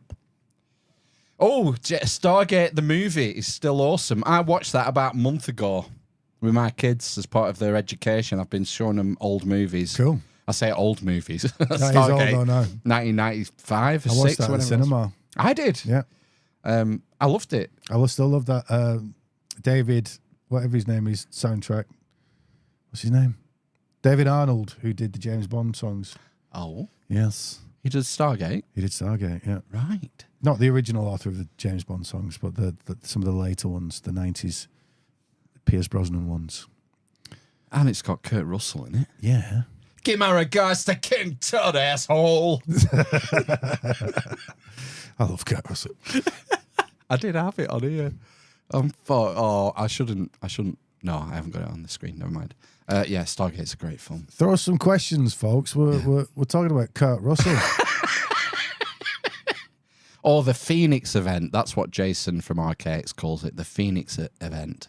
That's coming in 2040 or whenever. Well, a Phoenix event wouldn't be the end, would it? No, we're going to rise from the ashes, certainly. Rise Surely. from all the acid. Yeah, the end of the world is always tomorrow. Yeah. Yep. Because it's ain't all firepower on that superstar destroyer. Yeah. So Famously taken from Allahu Akbar. That's where that was taken from. Admiral Akbar. Is Allahu Akbar. Is it? Yeah, like the Muslims say, you know. What does Akbar mean? Great? Yeah, something like that. Is Allahu Akbar God is great, that's right. Right. Admiral Akbar. the Great.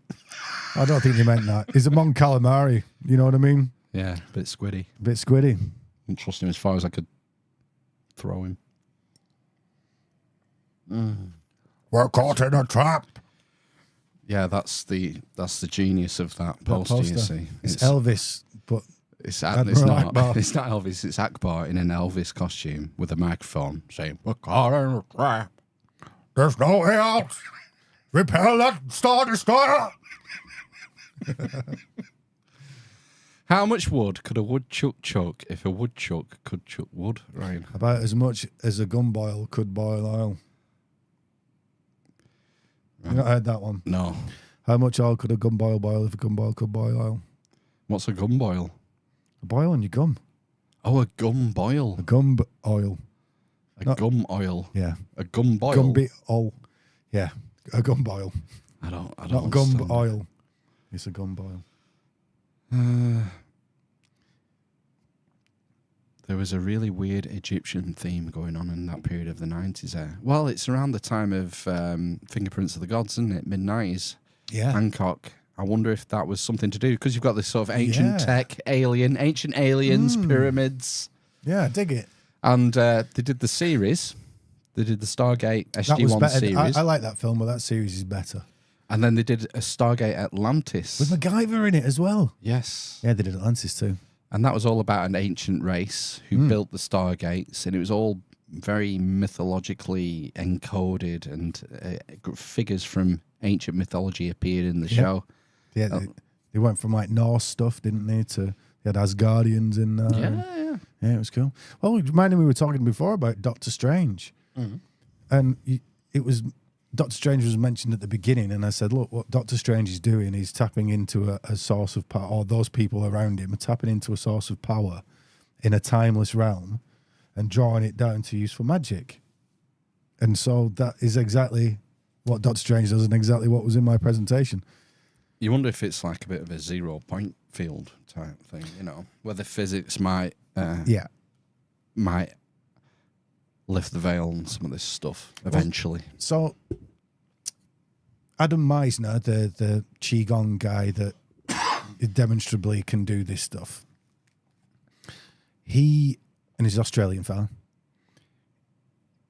he said, like, you go through stages. You say at the beginning you hear about Qi, and it's like it's the Force, you know what I mean? And he said then you go through a stage where you're saying to yourself, well, it's just actually somehow my body's doing something with my condensed breath, like it, because Qi means breath, or it would mean something like pneuma. Yeah, which is again pneumatic. But pneuma, in a mystical perspective, is stuff near it's the breath of the universe, basically. Pneuma means breath or air. And as with all this Qi stuff, he's saying that you go through these periods. I thought it was air for a while, and then I thought, oh, it's somehow my nervous system pumping up my personal bioelectricity, and then that's doing it. And then he's like, no, it's not that.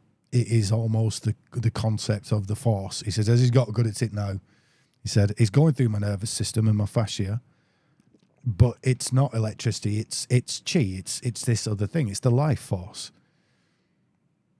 So that's really cool. Yeah. That you would go through this loop of understanding it one way at the beginning, then going like logicizing it, and then because you're dealing with something that you don't understand or you don't know, and you've got to know a thing, and you get your degrees by doing the whole circle. That's how you get your degrees. Yeah, interesting. They call it degrees of Freemasonry, isn't it? I was thinking, no, literally at university. Rather than steps. Yeah, well, it is that same thing as well, but at university, you get your degrees.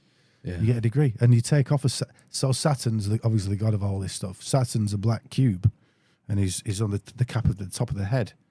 So you wear a mortarboard when you get your degree, and you throw it off. You take it off. You're done under the tutelage of Saturn now, and you're moving on to the next thing. That's why you wear black. Isn't there one of the Israeli special forces black ops operations called the Black Cubes? Oh, is that right? Yes, I believe so. I would have to look that up. You have to fact check me on that, but something in the back of my head says that there is something. Maybe I should consult the Book of Knowledge right now. Special Forces Black Cube. Oh, there it is. Black Cube. Wikipedia. So, the Black Cube BC Strategy is a private intelligence agency based in London, Tel Aviv, and Madrid. The company was founded in 2010 by former Israeli intelligence officers Dan Zarella and Avi Yannis. Avi Yannis? Its employees include former members of Israeli intelligence units. In the past, it has supported the IDF activities. Black Cube provides intelligence, evidence, and advisory services. It would have to be intelligence. In multi-jurisdictional, legal, and white-collar crime cases. So, I would suggest you don't want to get on the wrong side of blackcube.com. Oh my God. That's terrible. Yeah, that's totally in your face, isn't it? I mean, it's not terrible. Are you doing good things with it? I don't know anything about them. They might be doing good things. They might not well, be. the company uncovered high-level corruption in Italy, Panama, and Mexico. Well, so, you know. It's like a gun. You know, a gun you can use to defend yourself or to attack people. You can use this stuff for good or ill. And although good or ill, it might have the same mysterious symbols attached to it. Oh, this is why I know about it. This is why I heard about it. The firm also drew condemnation for covertly surveilling and assisting efforts to discredit women accusing Harvey Weinstein of sexual violence, and the investigative journalists researching whether those accusations were credible. The Black Cube ran a smear campaign on women who were accusing Harvey Weinstein of sexual violence. So that's a black mark on the Black Cube. Well, the fact that they're using those are magic tricks.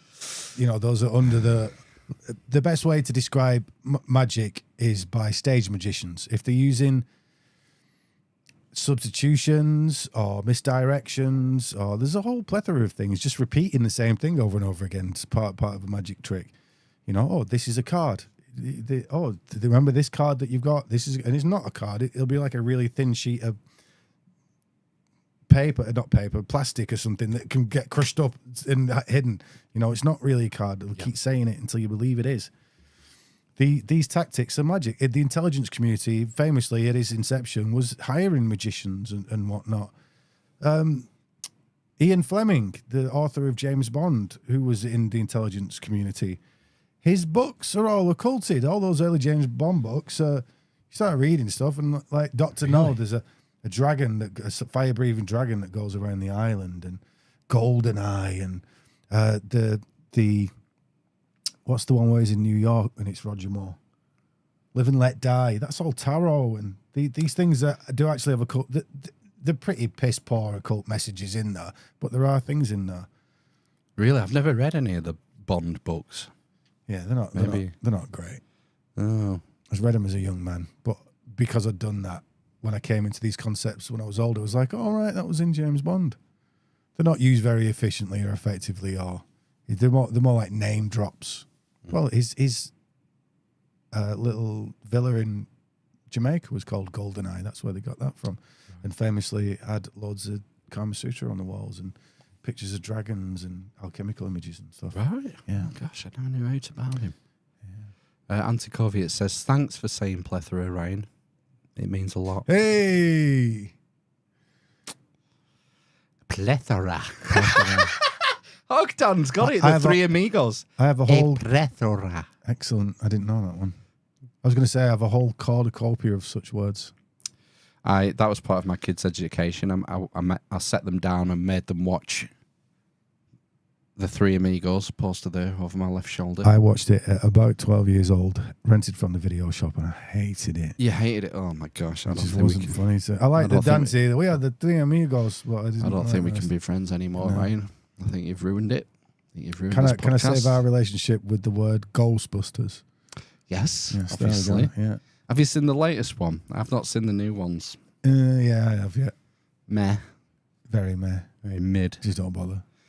Dan Aykroyd's a wild one, isn't he? I love Dan Aykroyd. He's into ancient aliens and shit, isn't he? Don't take anything he says seriously, but listen to him just as a storyteller and a hive of useless information, uncorroborated nonsense. But he does know a lot, and he's very passionate as well. Yeah, and he's got a salesman. Oh, he definitely thing has. To him. So I remember when he brought his vodka line out, Crystal Head. Yeah, yeah, and he went on the Joe Rogan Experience to sell that, and he was giving it the full patter. He's definitely a salesman. But I fine. I love Ghostbusters. It's one of my all-time, top 20 maybe, top 20 film. It's right near the top for me, I think. Oh well, come on then. Top 5, Ryan. What's your top 5 movies? Not to put you on the spot. You've got 10 seconds. Okay. I'll tell you Ghostbusters going to be in there. Yeah, top Ghostbusters 5. Definitely.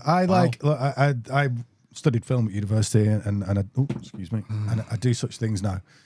But I like being entertained when I watch a film. So I don't necessarily like films that you would think Schindler's I would say. List. You know what I'm saying?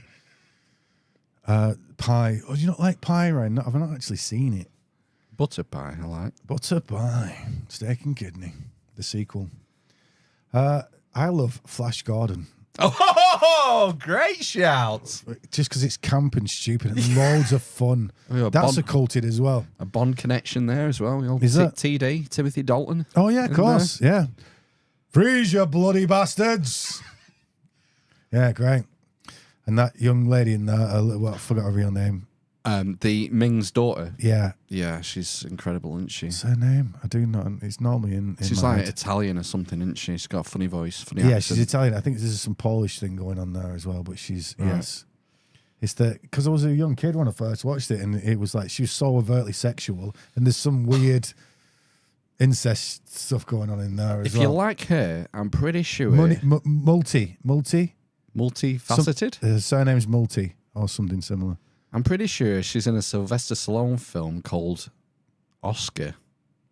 I know the film. It's a really strange farce. Is it? It got panned when it came out, but I secretly love it. Tim Curry's in it, Sly Stallone. Sweet. And it's like an old school play, There but a was- farce, you know. There were a few around that time. Stop or my mum will shoot. But then you look at Schwarzenegger, he was doing Twins. and such thing. Get your toys back to the carpet. Put the cookie down. Yeah, put it down. Jeez, Kindergarten Cop, that's good though. Flash Gordon. Love Flash Gordon. The soundtrack is quite unique, isn't yes, it? Oh, well, magnificent. while we're on that, is Highlander anywhere near the top? For the soundtrack, certainly. Highlander, another one, loads of fun. Great yeah, fun loads movie. of fun. Yeah. That's I enjoy those kind of films. If you can get that and some depth in there. Probably the least believable.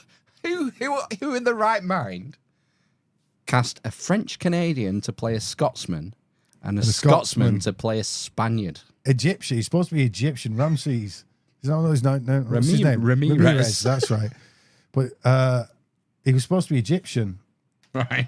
And then that's why he has the eye makeup on like he does. And then he's Spanish in the end. Yeah, brilliant. Love it. But they're so bloody charming and they got on so well, didn't they? You can see it. It teams out the celluloid. It's a great film. It's a charming film. I bet it's 120 minutes, if that. Just over and I bet it's 100 minutes or something. yeah. He's probably got it behind him. Get out of town. I've put it somewhere. He thought he had multiple copies, but that's not true. There can be only one. Hey. Look at that on video. Oh, shit. What? Does that light up or something? Yeah. This video cassette will melt if left in the car or in the sun. Be kind, please rewind. We didn't have that in this country, did we? No. That's cool. Yeah, Highlander commemorative. It won't work now, will it? Well, if it's Oh, real, yeah, it will. there's not much video on that, is there? No. So short film. If you want to, mystical films or more in-depth films, I always liked Alejandro Jodorowsky's Holy Mountain. That's brilliant. And I've never repeats seen that. many of the themes we've talked about tonight. That's really good. It's tough to understand, but if you get the esoteric, you're like, all right, just suspend your mind, watch it once. Got a live fact check here. Princess Aura, played by That's- Ornella Muti. Muti, not multi. Thank you. Princess Aura. Multipass. Princess Aura Multipass. Yeah, a lot. I'm just getting images of red latex, In what? red leather. Princess Aura. Aurora, yeah. I seem to remember a lot of. What was the guy Lots with of bondage and stuff, though. Was that creepy guy with the gold mask who looked a bit like Skeletor? He always wanted to be a Destro out of Action Force, G.I. Joe as it is now. Yeah. Yeah. He is famous English, suave, 60s. What's his name? You'd know him. His face. He made this song. He made an album, and one of the songs on it is Rape. I love rape. Smooth, sweet rape. He's obviously just, talking about rough sex, but yeah. Oh my god. It's like to hear it now. Weird It's like, flex. whoa, that's not great. It's a weird flex. He was also in The Prisoner as number 2 for a while. right. Well, there's lots of number 2s in that. Every episode's got a different one. And he was in that. Oh, we've got a question. an actual question from Matt Apocalypse. What is the end game of the people pulling the strings of the elite? If they're all aware of these esoteric concepts, do they have any purpose behind their actions? They aren't aware of these concepts. I think a few. It seems to me like Tony. Do you mean the people? You mean the elite, not the people pulling their strings? So there's the hidden hand, then the elites. There's the elite of the elites. So your Keir Starmers, your area managers, kind of your shit, useless idiots. Yeah, they're not aware of any of this shit, are they? He's got. If he knew what he was doing, then he wouldn't be doing what he was doing. Because anyone with a conscience that's not really gaining from it. Look, Tony Blair and Keir Starmer, who's going to go down in history, is the guys that ruined England if such things are recorded in an accurate way. But I've no doubts about it that this is planned. I mean, nobody's this incompetent. And look at the way crime's just gone insane. And it's like, we're going to have a blooming few amendments or some kind of a constitution to allow us to carry arms soon if it carries on. Oh, gosh. We don't want that. But is that one of the reasons why they're not cracking down on it? Or is it just because they're as woke as everybody else? All the old police left. Everyone now is recruited from universities and such, and we know that that's the main incubation ground for the woke mind virus. Right. Yes. So the plan plus the woke mind virus coming in at exactly the right time for it is these things aren't accidental. So we've got Ghostbusters, A Holy Mountain, and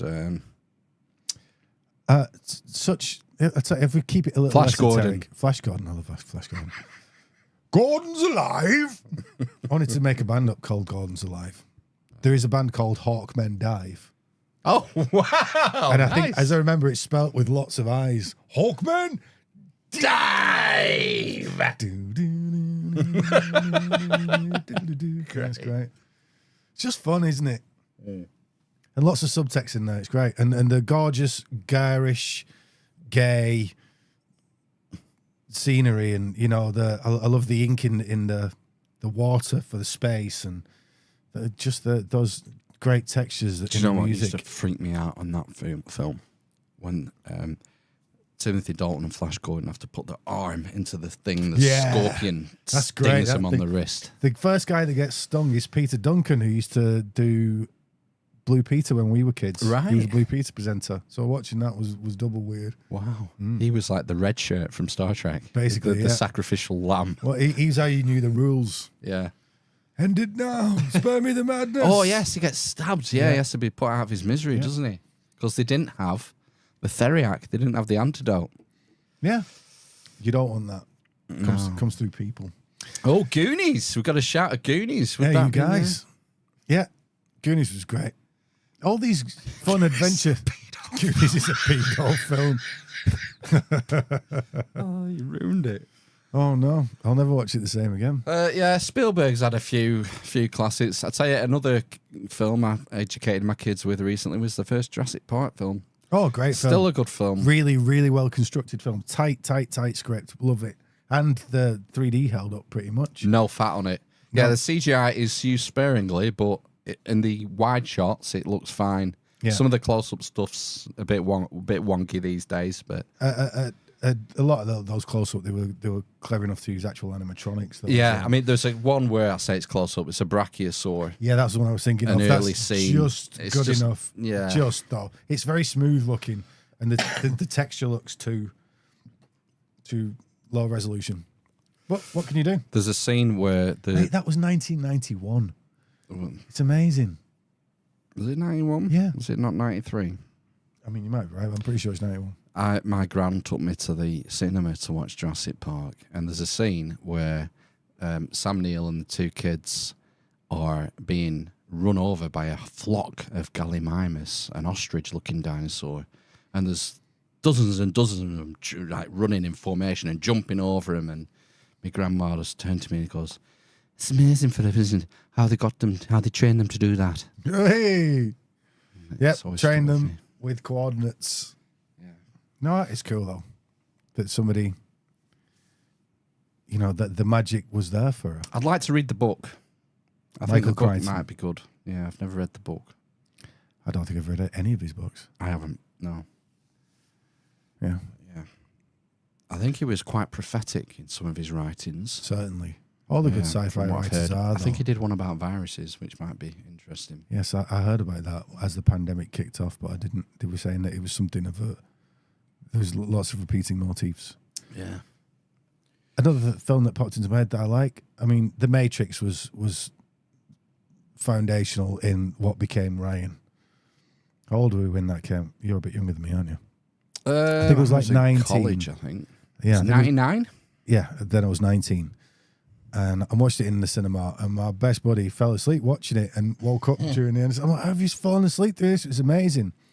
Then I lived in America for a while, and then when I got back, DVDs were like properly big, and that was one of the first DVDs you got. The Matrix. Yeah, the big I remember, one that sold everything. So I just bought myself a new PC, and had a DVD player in there, so I bought it to watch that night, and it was just like I saw it through a different lens. And it was I was just like, oh, this means that now. Like I'd loved it the first time as a film and seen that there was stuff behind it, but then the second time I watched it, something about my brain switched on, picked it all apart. Was like, that was amazing. I loved that. I feel like it's changed my life. And I suppose that arc I'm still on now, doing this podcast. You know, the picking things apart and trying to understand the symbology. Lovely, thank you. The one thing I remember about The Matrix was I was in like first year of college, and there were a load of lads turned up in black trench coats as soon as it came out, walking around in black trench coats and shades. You didn't go to an American school, did you? No, no, I didn't. That would have been a different ending entirely. No, this was in Preston. Oh gosh, yeah. Don't go there. We'll not talk about that. Yeah, funnily enough that you brought that up, I came down from taking kids to bed on Friday, and my missus had put on the latest one. The one that came out last year. Oh, terrible one, yeah. No, not watched it. I watched for about half an hour and just said, this is fucking garbage, this. I can't watch this anymore. I'm going to bed. Yeah. And I think she finished it because, you know, she'll watch anything. The mind virus, mate. Yeah, I didn't, it was just a lot of nonsense to me. I didn't get anything out of it. I'd understood that the studio wanted to make it. They were threatened that they either will make it with or Lose without the right, you. yeah. Nah. And then that was the ultimatum to the Wachowski. So I heard that whichever Wachowski did it, whatever the name is these days. Who knows? One of them had said we messed it up on purpose. No, I don't believe that for a second. I don't believe that for a second. Who'd mess up a high-profile film on purpose? You wouldn't do that. No, I don't think so. Especially when you got Keanu Reeves' goodwill and Carrie-Ann Moss's goodwill to come and be in it. No, and the thing is, they're just too old. They're old now. Yeah. What is Keanu Reeves? He must be 60. 58, 59, yeah. Yeah, it's not the same. However, that film, as poorly as it's dated, have you seen it recently? The original? Yeah. No, I've not seen it for donkey's years. It's just like 90. It's very 90s. Very techno music. Yeah, and it's a little bit try hard. He's trying a little too hard in there. But the themes in that are fantastic. I think The Matrix would be perfect for a remake in about 10, 15 years. I think. As a new generation comes along and it's not been passed on. Because it's quite old now. That film, 25 years. Yeah, that makes you feel old. Mental, isn't it? Yeah, it does make me feel old.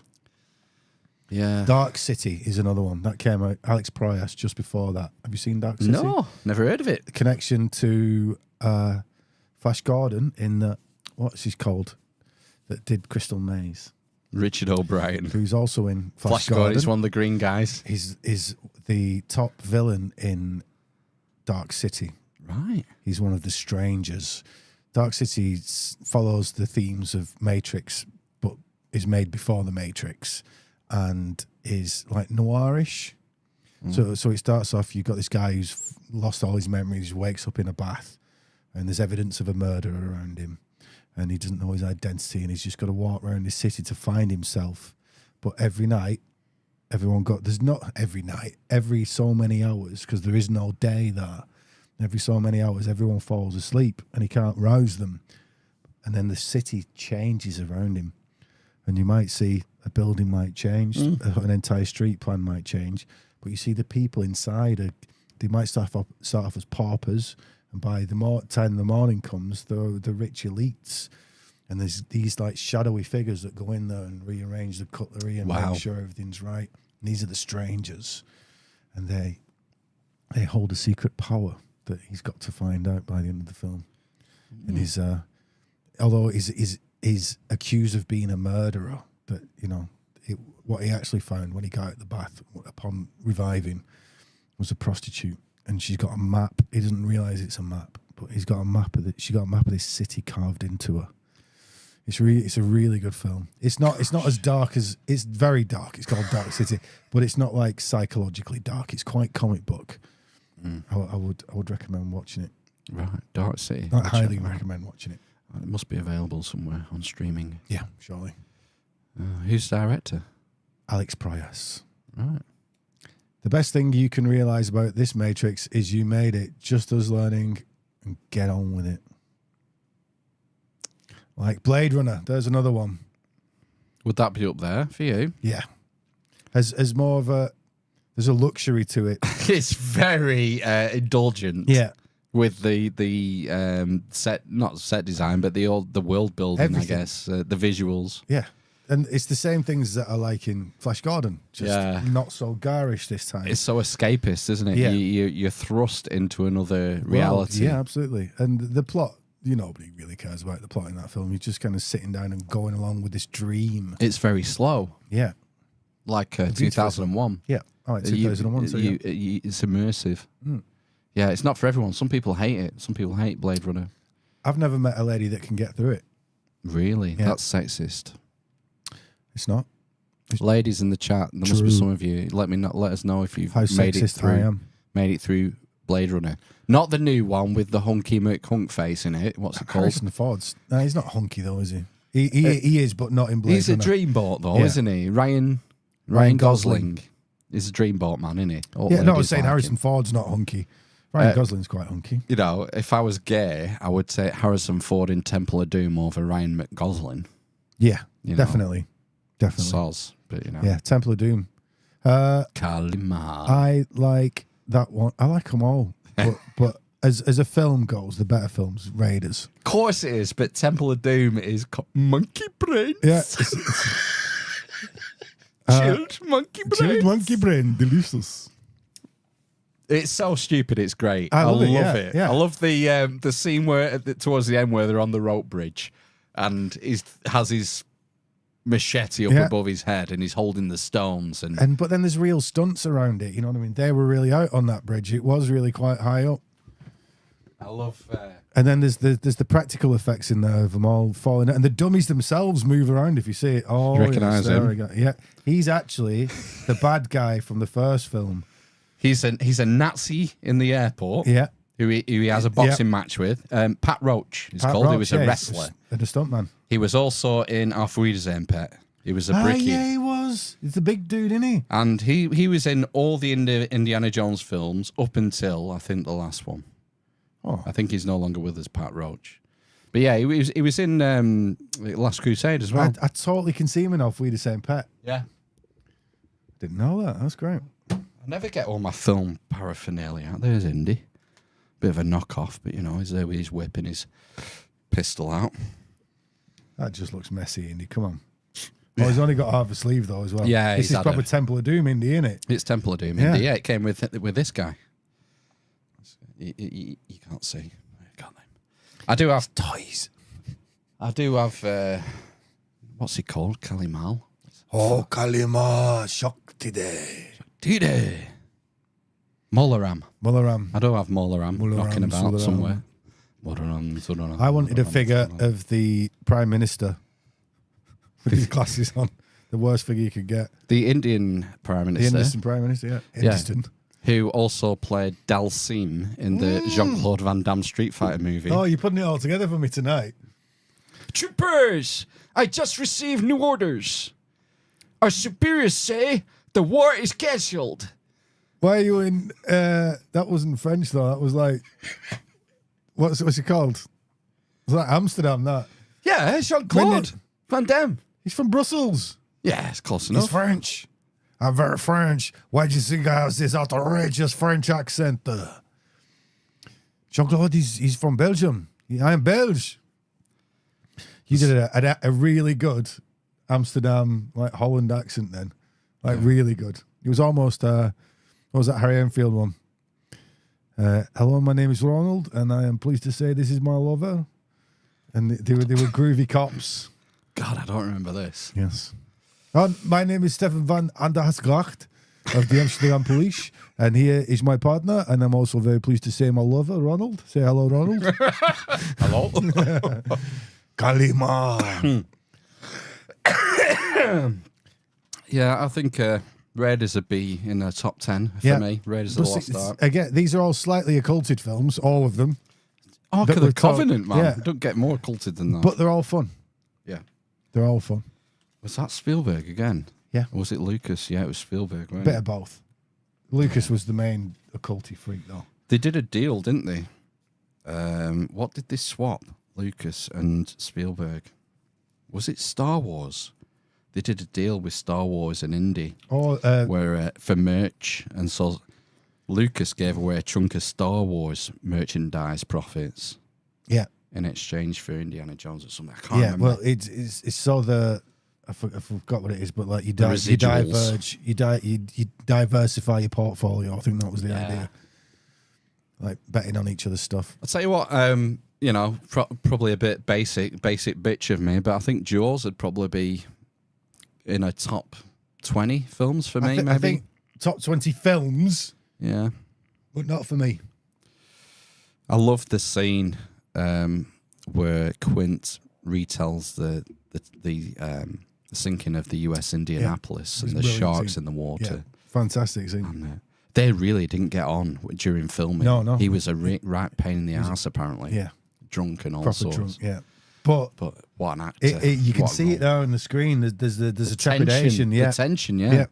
They weren't acting at all. No. I think they were probably scared of him. And young man. That comes out. Yeah. That's great on the screen. Yeah, it's got lots of magical elements. What's his name, that chap? Oh, Quinn. I can't remember. Robert something, I think. He's like a famous actor in his day, wasn't he? Yeah. See him on Parky and stuff. Whereas the other guy, Schneider and fucking hell. Yeah. Guy with glasses and beard. Him though, yeah. They were sort of unknown at the time. Spielberg probably was. Spielberg was unknown at the time. Yeah. Yeah. He's on Duel. Yeah. What other films come to mind? I'll tell you what's in my definitely a top 10, probably a top 5 is Aliens. Oh, I love Aliens, yeah. I was 12 again. 12, it was a bit older than I should have been watching, but my parents were like, he can watch Aliens, you know what I mean? Yes. Robert Shaw. There we are. Robert Shaw, thank you, yeah. Excellent. It's very rare for a sequel to be as good or better than the original film. And Aliens is a proper sequel. I don't think it... Look, again, better made film, Alien. My favourite film, Aliens. That's how it's going. It's just more fun. It's more fun. It's just more fun. It's more fun. And I was 12 when I watched it, so of course, if it appeals to a 12-year-old. And in a similar thing, maybe this is a James Cameron thing, but, you know, I could argue that Terminator 2 is better than Terminator. Another sequel that's better than the original in my view. Is it in your view? I think so. I think it's a step up. I think it's a step up in filmmaking, at least. I think Terminator is very, very, very streamlined and very low budget. Yes, it's not a C-take, but it's very... There's no fat on it. Not at all. Whereas Terminator 2 there's more world building, there's more character development, there's more moving parts to the plot, there's more characters in it. Yeah. You've got the whole Edward Furlong, and you've got 2 Terminators. Mm-hmm. Essentially, it's a remake of the first film, though, isn't it? Yeah. All in all. Well, with roles reversed, and I love the Linda Hamilton in prison. Where she's the scenes with her in prison. She's badass in there, actually. Like she's the shape of her, like that, like athleticism. It's believable. It's believable. Well, she's there doing pull-ups, and I believe it's her doing them pull-ups. And what would you like? Some tobacco. Please, and she fucks over those guards big time, doesn't she? Swallows the hairpin or something. Picks her. I'll tell you, like from recent Star Wars that was like that. Gina Carano, she was great. Yeah, from The Mandalorian. She was doing. There was on the first episode you saw her in. She was doing throws and such, and it was like, yeah, that's a real throw. She's really doing that, and they're really hitting the deck. And those stuntmen were like, yeah, please throw me hard. She's a big unit. Yeah. She was a UFC fighter, wasn't she? I think her dad's like really important businessman, multi-billionaire even. I think they're like really rich family, and she was just like, no, this is what I want to do. Wow. Yeah. All right. I didn't know I can't that. say I've seen any of her career as far as the UFC goes, but I know after she got fired from The Mandalorian for her political views. yeah, Musk is paid for legal defense. Yeah. But she has done an independent, like a Western film for, I think it was the Daily Wire, Ben Shapiro's All right. thing. They made something, but I've not seen it. But yeah, she was good in that. But I do like Katie Sackhoff, and she turned up in The Mandalorian. Did you ever watch Battlestar Galactica, I the didn't, series? but I'm very You aware like of that? Katie. Yeah, Astrotheology. It's Yeah, all occult stuff in yeah. it. It's in the first one as well. Yeah. Yeah, it's well. I found I love bad films as well. I found a rip-off of Battlestar Galactica with what's his name in it? It's like the B movie king. Oh, not Ralph Garman. An old fella, cantankerous. Yeah. Close the fucking doors, that guy. Yeah. Red Letter Media. Yeah, Red Letter Media. Do loads of his films. Yeah. Well, I I found a Battlestar Galactica rip-off today with him in it. So I'll be watching that when I get home tonight. I love bad films because they're just fun. Send us the link. Yeah. I want you to watch this Wang Wang film. I sent you a little bit. It was like a little tiny Filipino guy that does martial arts. I've seen clips of it. Yeah, he's really good at martial arts too. He's like, he's the stunts he does. Is it the guy who jumps out the window with an umbrella? Yeah. Yeah. If you watch it, dude, I think there's a shot where he's actually doing that. Right. Where it's real. Like, they clearly don't care about his life at all. It's like late 70s, early 80s Filipino films. And this, little guy, he's probably knee high. Yeah, probably about up to your knee. But he knows karate. It is karate. I can tell the forms. He knows karate. And he's really good at it. He kicks a lot of people in the testicles. But that's as far as he can reach. Yeah. But he does all his own stunts. He jumps from great heights. He's amazing. He's like, literally, you watch it and you're like, this is brilliant. And one of the best things is they seem to throw him. One of his main tactics is Getting thrown. Getting thrown, but from off screen. So you can tell it's just somebody stood there with him, holding him and throwing him at the bad guys. It's just hilarious. But good as well. It's not like you're watching it because it's a funny little man. But he's genuinely awesome. Wang Wang, his name is. They won't be able to make that today. No, God, no. They won't get Peter Dinklage to sign up for that. But I don't think they would have done over here anyway. He's Filipino. No. Hogdam Munch, The Princess Bride. That's a great film. I prefer Labyrinth. I saw The Princess Bride. Yeah, I saw The Princess Bride and Labyrinth on the same day. And I preferred The Labyrinth, and I still do. Really? Oh, I never got on with Labyrinth. Did you not? No, I don't like it. Another and cool one. The fairies, was you? I'm more. Dance magic. It's great. It's because I don't like musicals. Is it and really it's pretty close. It's pretty fucking close. They are David Bowie songs though, so I prefer My Name is Inigo Montoya. Yeah. You killed my father. Prepare to die. That's one of the best scenes in any film ever. Yeah. Apart from the set, it's just so obviously indoors on a soundstage. Yeah, probably at Pinewood. Probably is. Was it shot? Yeah, most things like that. I'm pretty sure it was. Yeah, Andre the Giant, Carrie Ells. Some stories about that guy, aren't there? Which one? Andre the Giant. Is there? Oh my word. As what? What's it? Like, notorious bastard, drinker. Really? Like, he'd start off, he'd get through like 24 cans in a car ride and stuff like that. I have heard. Yeah. Yeah. And like, they're saying like he'd grip in the cans and they look like, you know, those little tiny ones that you get for cocktails in bars, like the tiny ones. Yeah. Like, that's a normal can to him. Mm. Tiny thing, just chucking them down. I mean, you can do anything when you're his size, I suppose. Well, he couldn't. No, he died of no it, didn't he? guardrails. Well, yeah, but was that down to his lifestyle or just his gigantism? Or both? Well, one fed into the other, I would believe. Yeah. Handsome man. Can you imagine how large he might have been? Who knows? Maybe he was like a gorilla, tiny. Well, I'm thinking of the silverbacks. They famous for having tiny testicles and balls, aren't they? And willies. And willies, I yeah. didn't know they had tiny balls. No, they only use them once a year, don't they? Well, I think the idea is they don't need giant cocks because they have giant everything else. So, you know. I don't need a giant cock, but I've got tiny testicles, though. Right. Yeah. Like peas. Just the way it goes, yeah. I had peas for tea tonight. Did you? Yeah, I had a giant sausage roll, smashed potatoes and peas. You've just described my genitalia.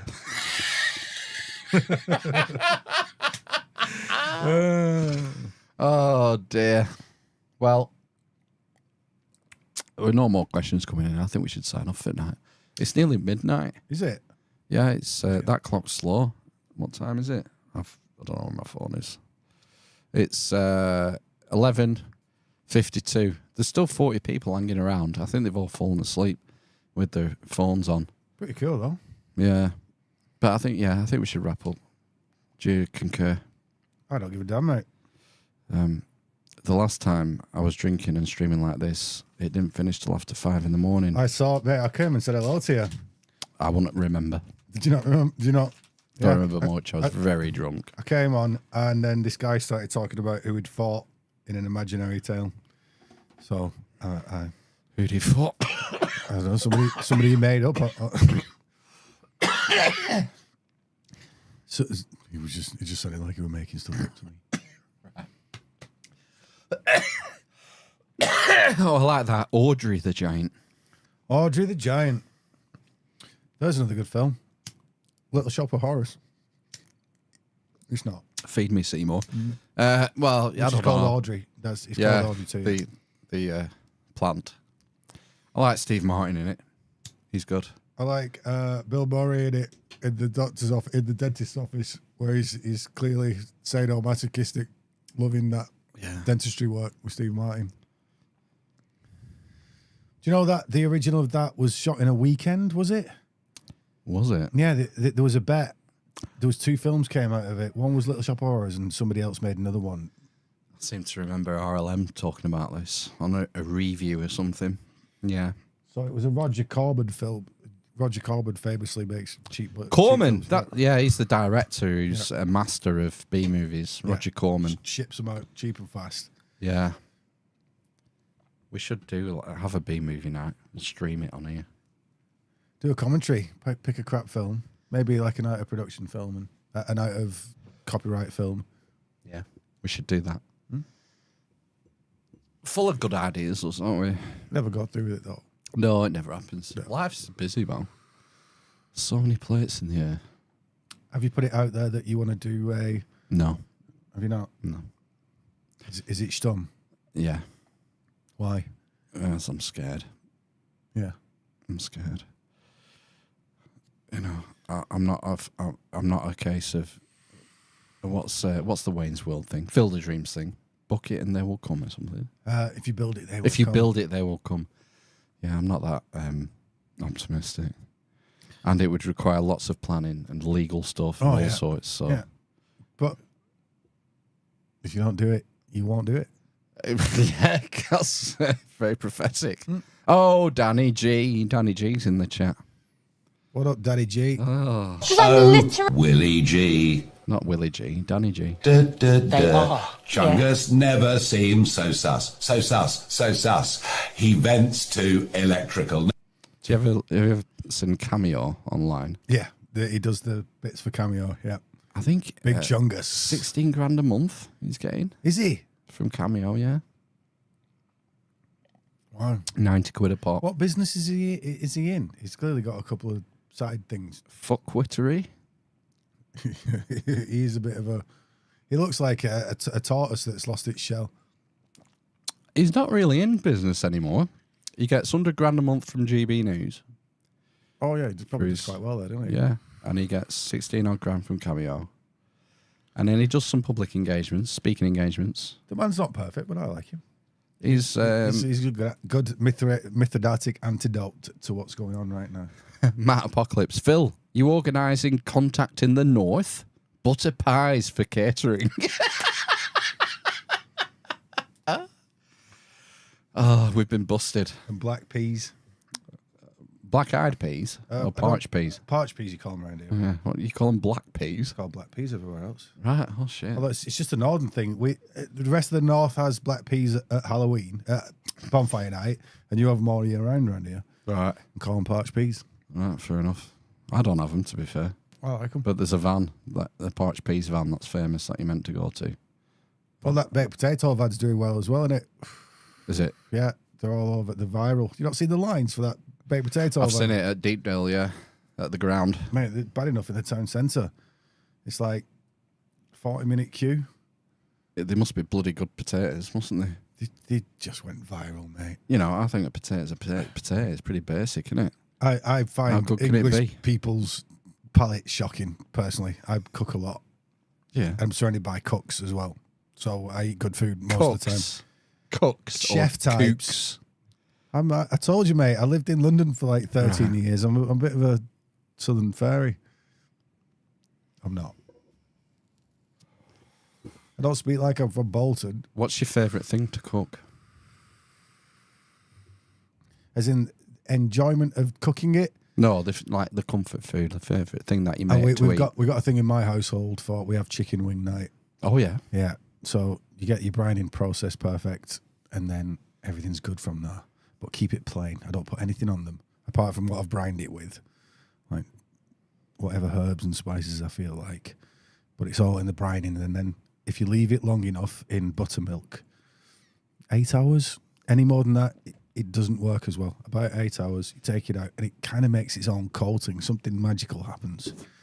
And then it's up to you what you stick on it. And everyone can have what they want. The alchemical chicken. Something happens at great, 8 hours. Yeah. Like the proteins bind in a weird way and draws something out of the chicken, and then it makes its own kind of coating. It's Yeah. delicious. Gold from lead. Kind of shit, yeah. Something. It's greater than the components of its parts. It creates something Something new and beautiful. extra. Yeah. Well, Yes. Do you have Give me a favourite? recipe. I I'm will. always looking for recipes because Totally will. it's hard work. when Cheap you- as well and quick. Yeah, it's hard work coming up with new things to cook.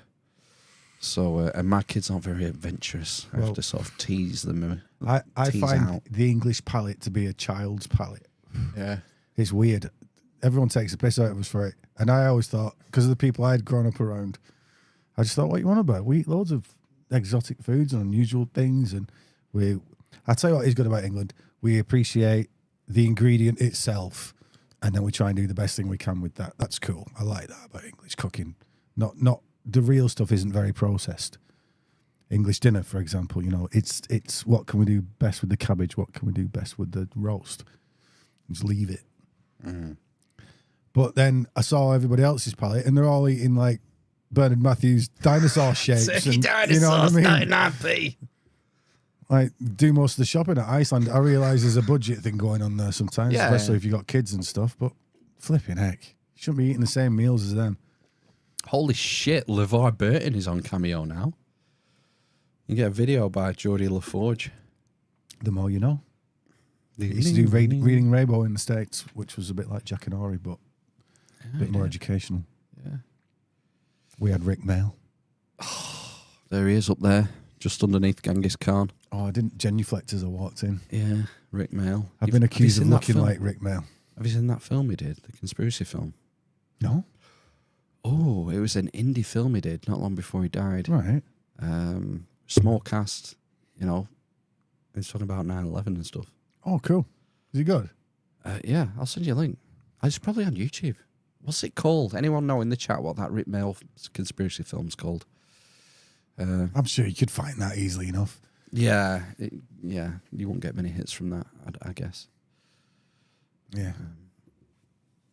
Yeah, I used to love Blackadder. You see, that's Yeah. where that was my introduction to Rick Mail. But I love Boston as well. Flashheart. But yeah, Lord Flashheart. Come here, nutty wolf! Wolf! Flashheart. Wolf! Used to love it when he came on. Yeah, 'cause he lights it up. Well, he was a guest star. It would Yeah. be on like one episode a season, something like that. But they all felt like that. You could tell the cast felt like that about him as well. He was just this riotous guy that would come in and lay waste. yeah, and mess it all up. But then you know, he's quite a philosophical guy. He's actually quite gently spoken behind the off the camera. he has his little laugh and that, but you can see that there's a human there as well. One by One, that's the name of the film, the Rick Mail film. Yeah, I'll Thanks, definitely AC. Look it up. Yeah. I like that. Got to be better than Drop Dead Fred. That was awful. Oh, Phoebe Cates from Gremlins, I think, was in that movie. Dog poo. It was like, no, it's not. It's not funny. Yeah, a bit childish, that one. Too Even American. for me. Yeah, I like childish stuff. Well, I think we should wrap up, Ryan. Okay. It's, what are we on? Oh, 12:02. It's midnight. It's the witching hour. Time to fuck off into the night, finish our beers, go home. It's been good. It has been good. Fun. It's always good. Thanks for having me for my tarot as well. That was very. I really enjoyed that. And Yeah, got a lot out of it. Yeah, I felt like you got something out of it. Definitely. Yeah. Strange, isn't it? I think what I enjoyed about that episode is something, as you said, like, what's going on here, Ryan? Really? And I said, look, there's different views of this. There's, as Darren Brown would see it, as you said, you know, is this trickery? Is he reading small cues? Yes, it is that. Is this just random chance? Yes. Does it feel like it's got a clairvoyant bit to it? Yes, it feels like that as well. It's many things bound together. And as long as you don't go, yes, it's definitely this, or it's definitely that, that's great, isn't it? And you can figure stuff out that way. You can come to a conclusion by looking at the logic of it and the poetry of it. The masculine and feminine, the sun and the moon. And yeah. So, there's no easy answers. No. You humans, you're not going to get ultimate answers, you arrogant prat. You're not going to get there. No. Just like we're not going to get to the end of this episode. We are, because I'm playing the music now. Hey. Good, nice segue. Yeah. Well, this has been fantastic. Thanks for joining us again, Ryan. Really appreciate it. I won't be coming again. No, it's it. This is your lot. Bad enough. It's good, yeah. I enjoyed all the symbolism that you decanted for us. Very digestible form. I gave you the Sator square as a gift, by the way, for all you guys, because I won't be doing that again. Thank you very much. And I like the old Mithraic heel in the perineum. Oh, that was great. Arwen Spring, go and look him up. I'm going to try it later.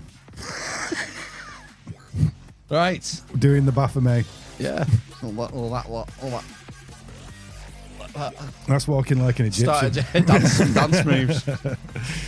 It's called the Baphomet, I believe. Right. Thanks for joining us. We'll be back next week with another wonderful guest. I think we're going to be talking about finance next week. And the, what do you call it? The fiat monetary system. And how to get out of it. Yes. I like that. But we might not. We might talk about something completely different. He's an author. He's written books about terrain theory. He's an anarchist as well. It's going to be good. It's going to be great. Maybe you can get in there something about Temple of Doom or the Sean Connery one, Holy Grail. Flash Gordon. Yeah. Flesh Gordon, that one. Flesh Gordon. Go and look that up. Flesh.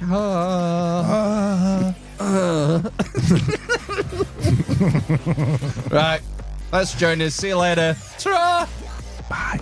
Bye.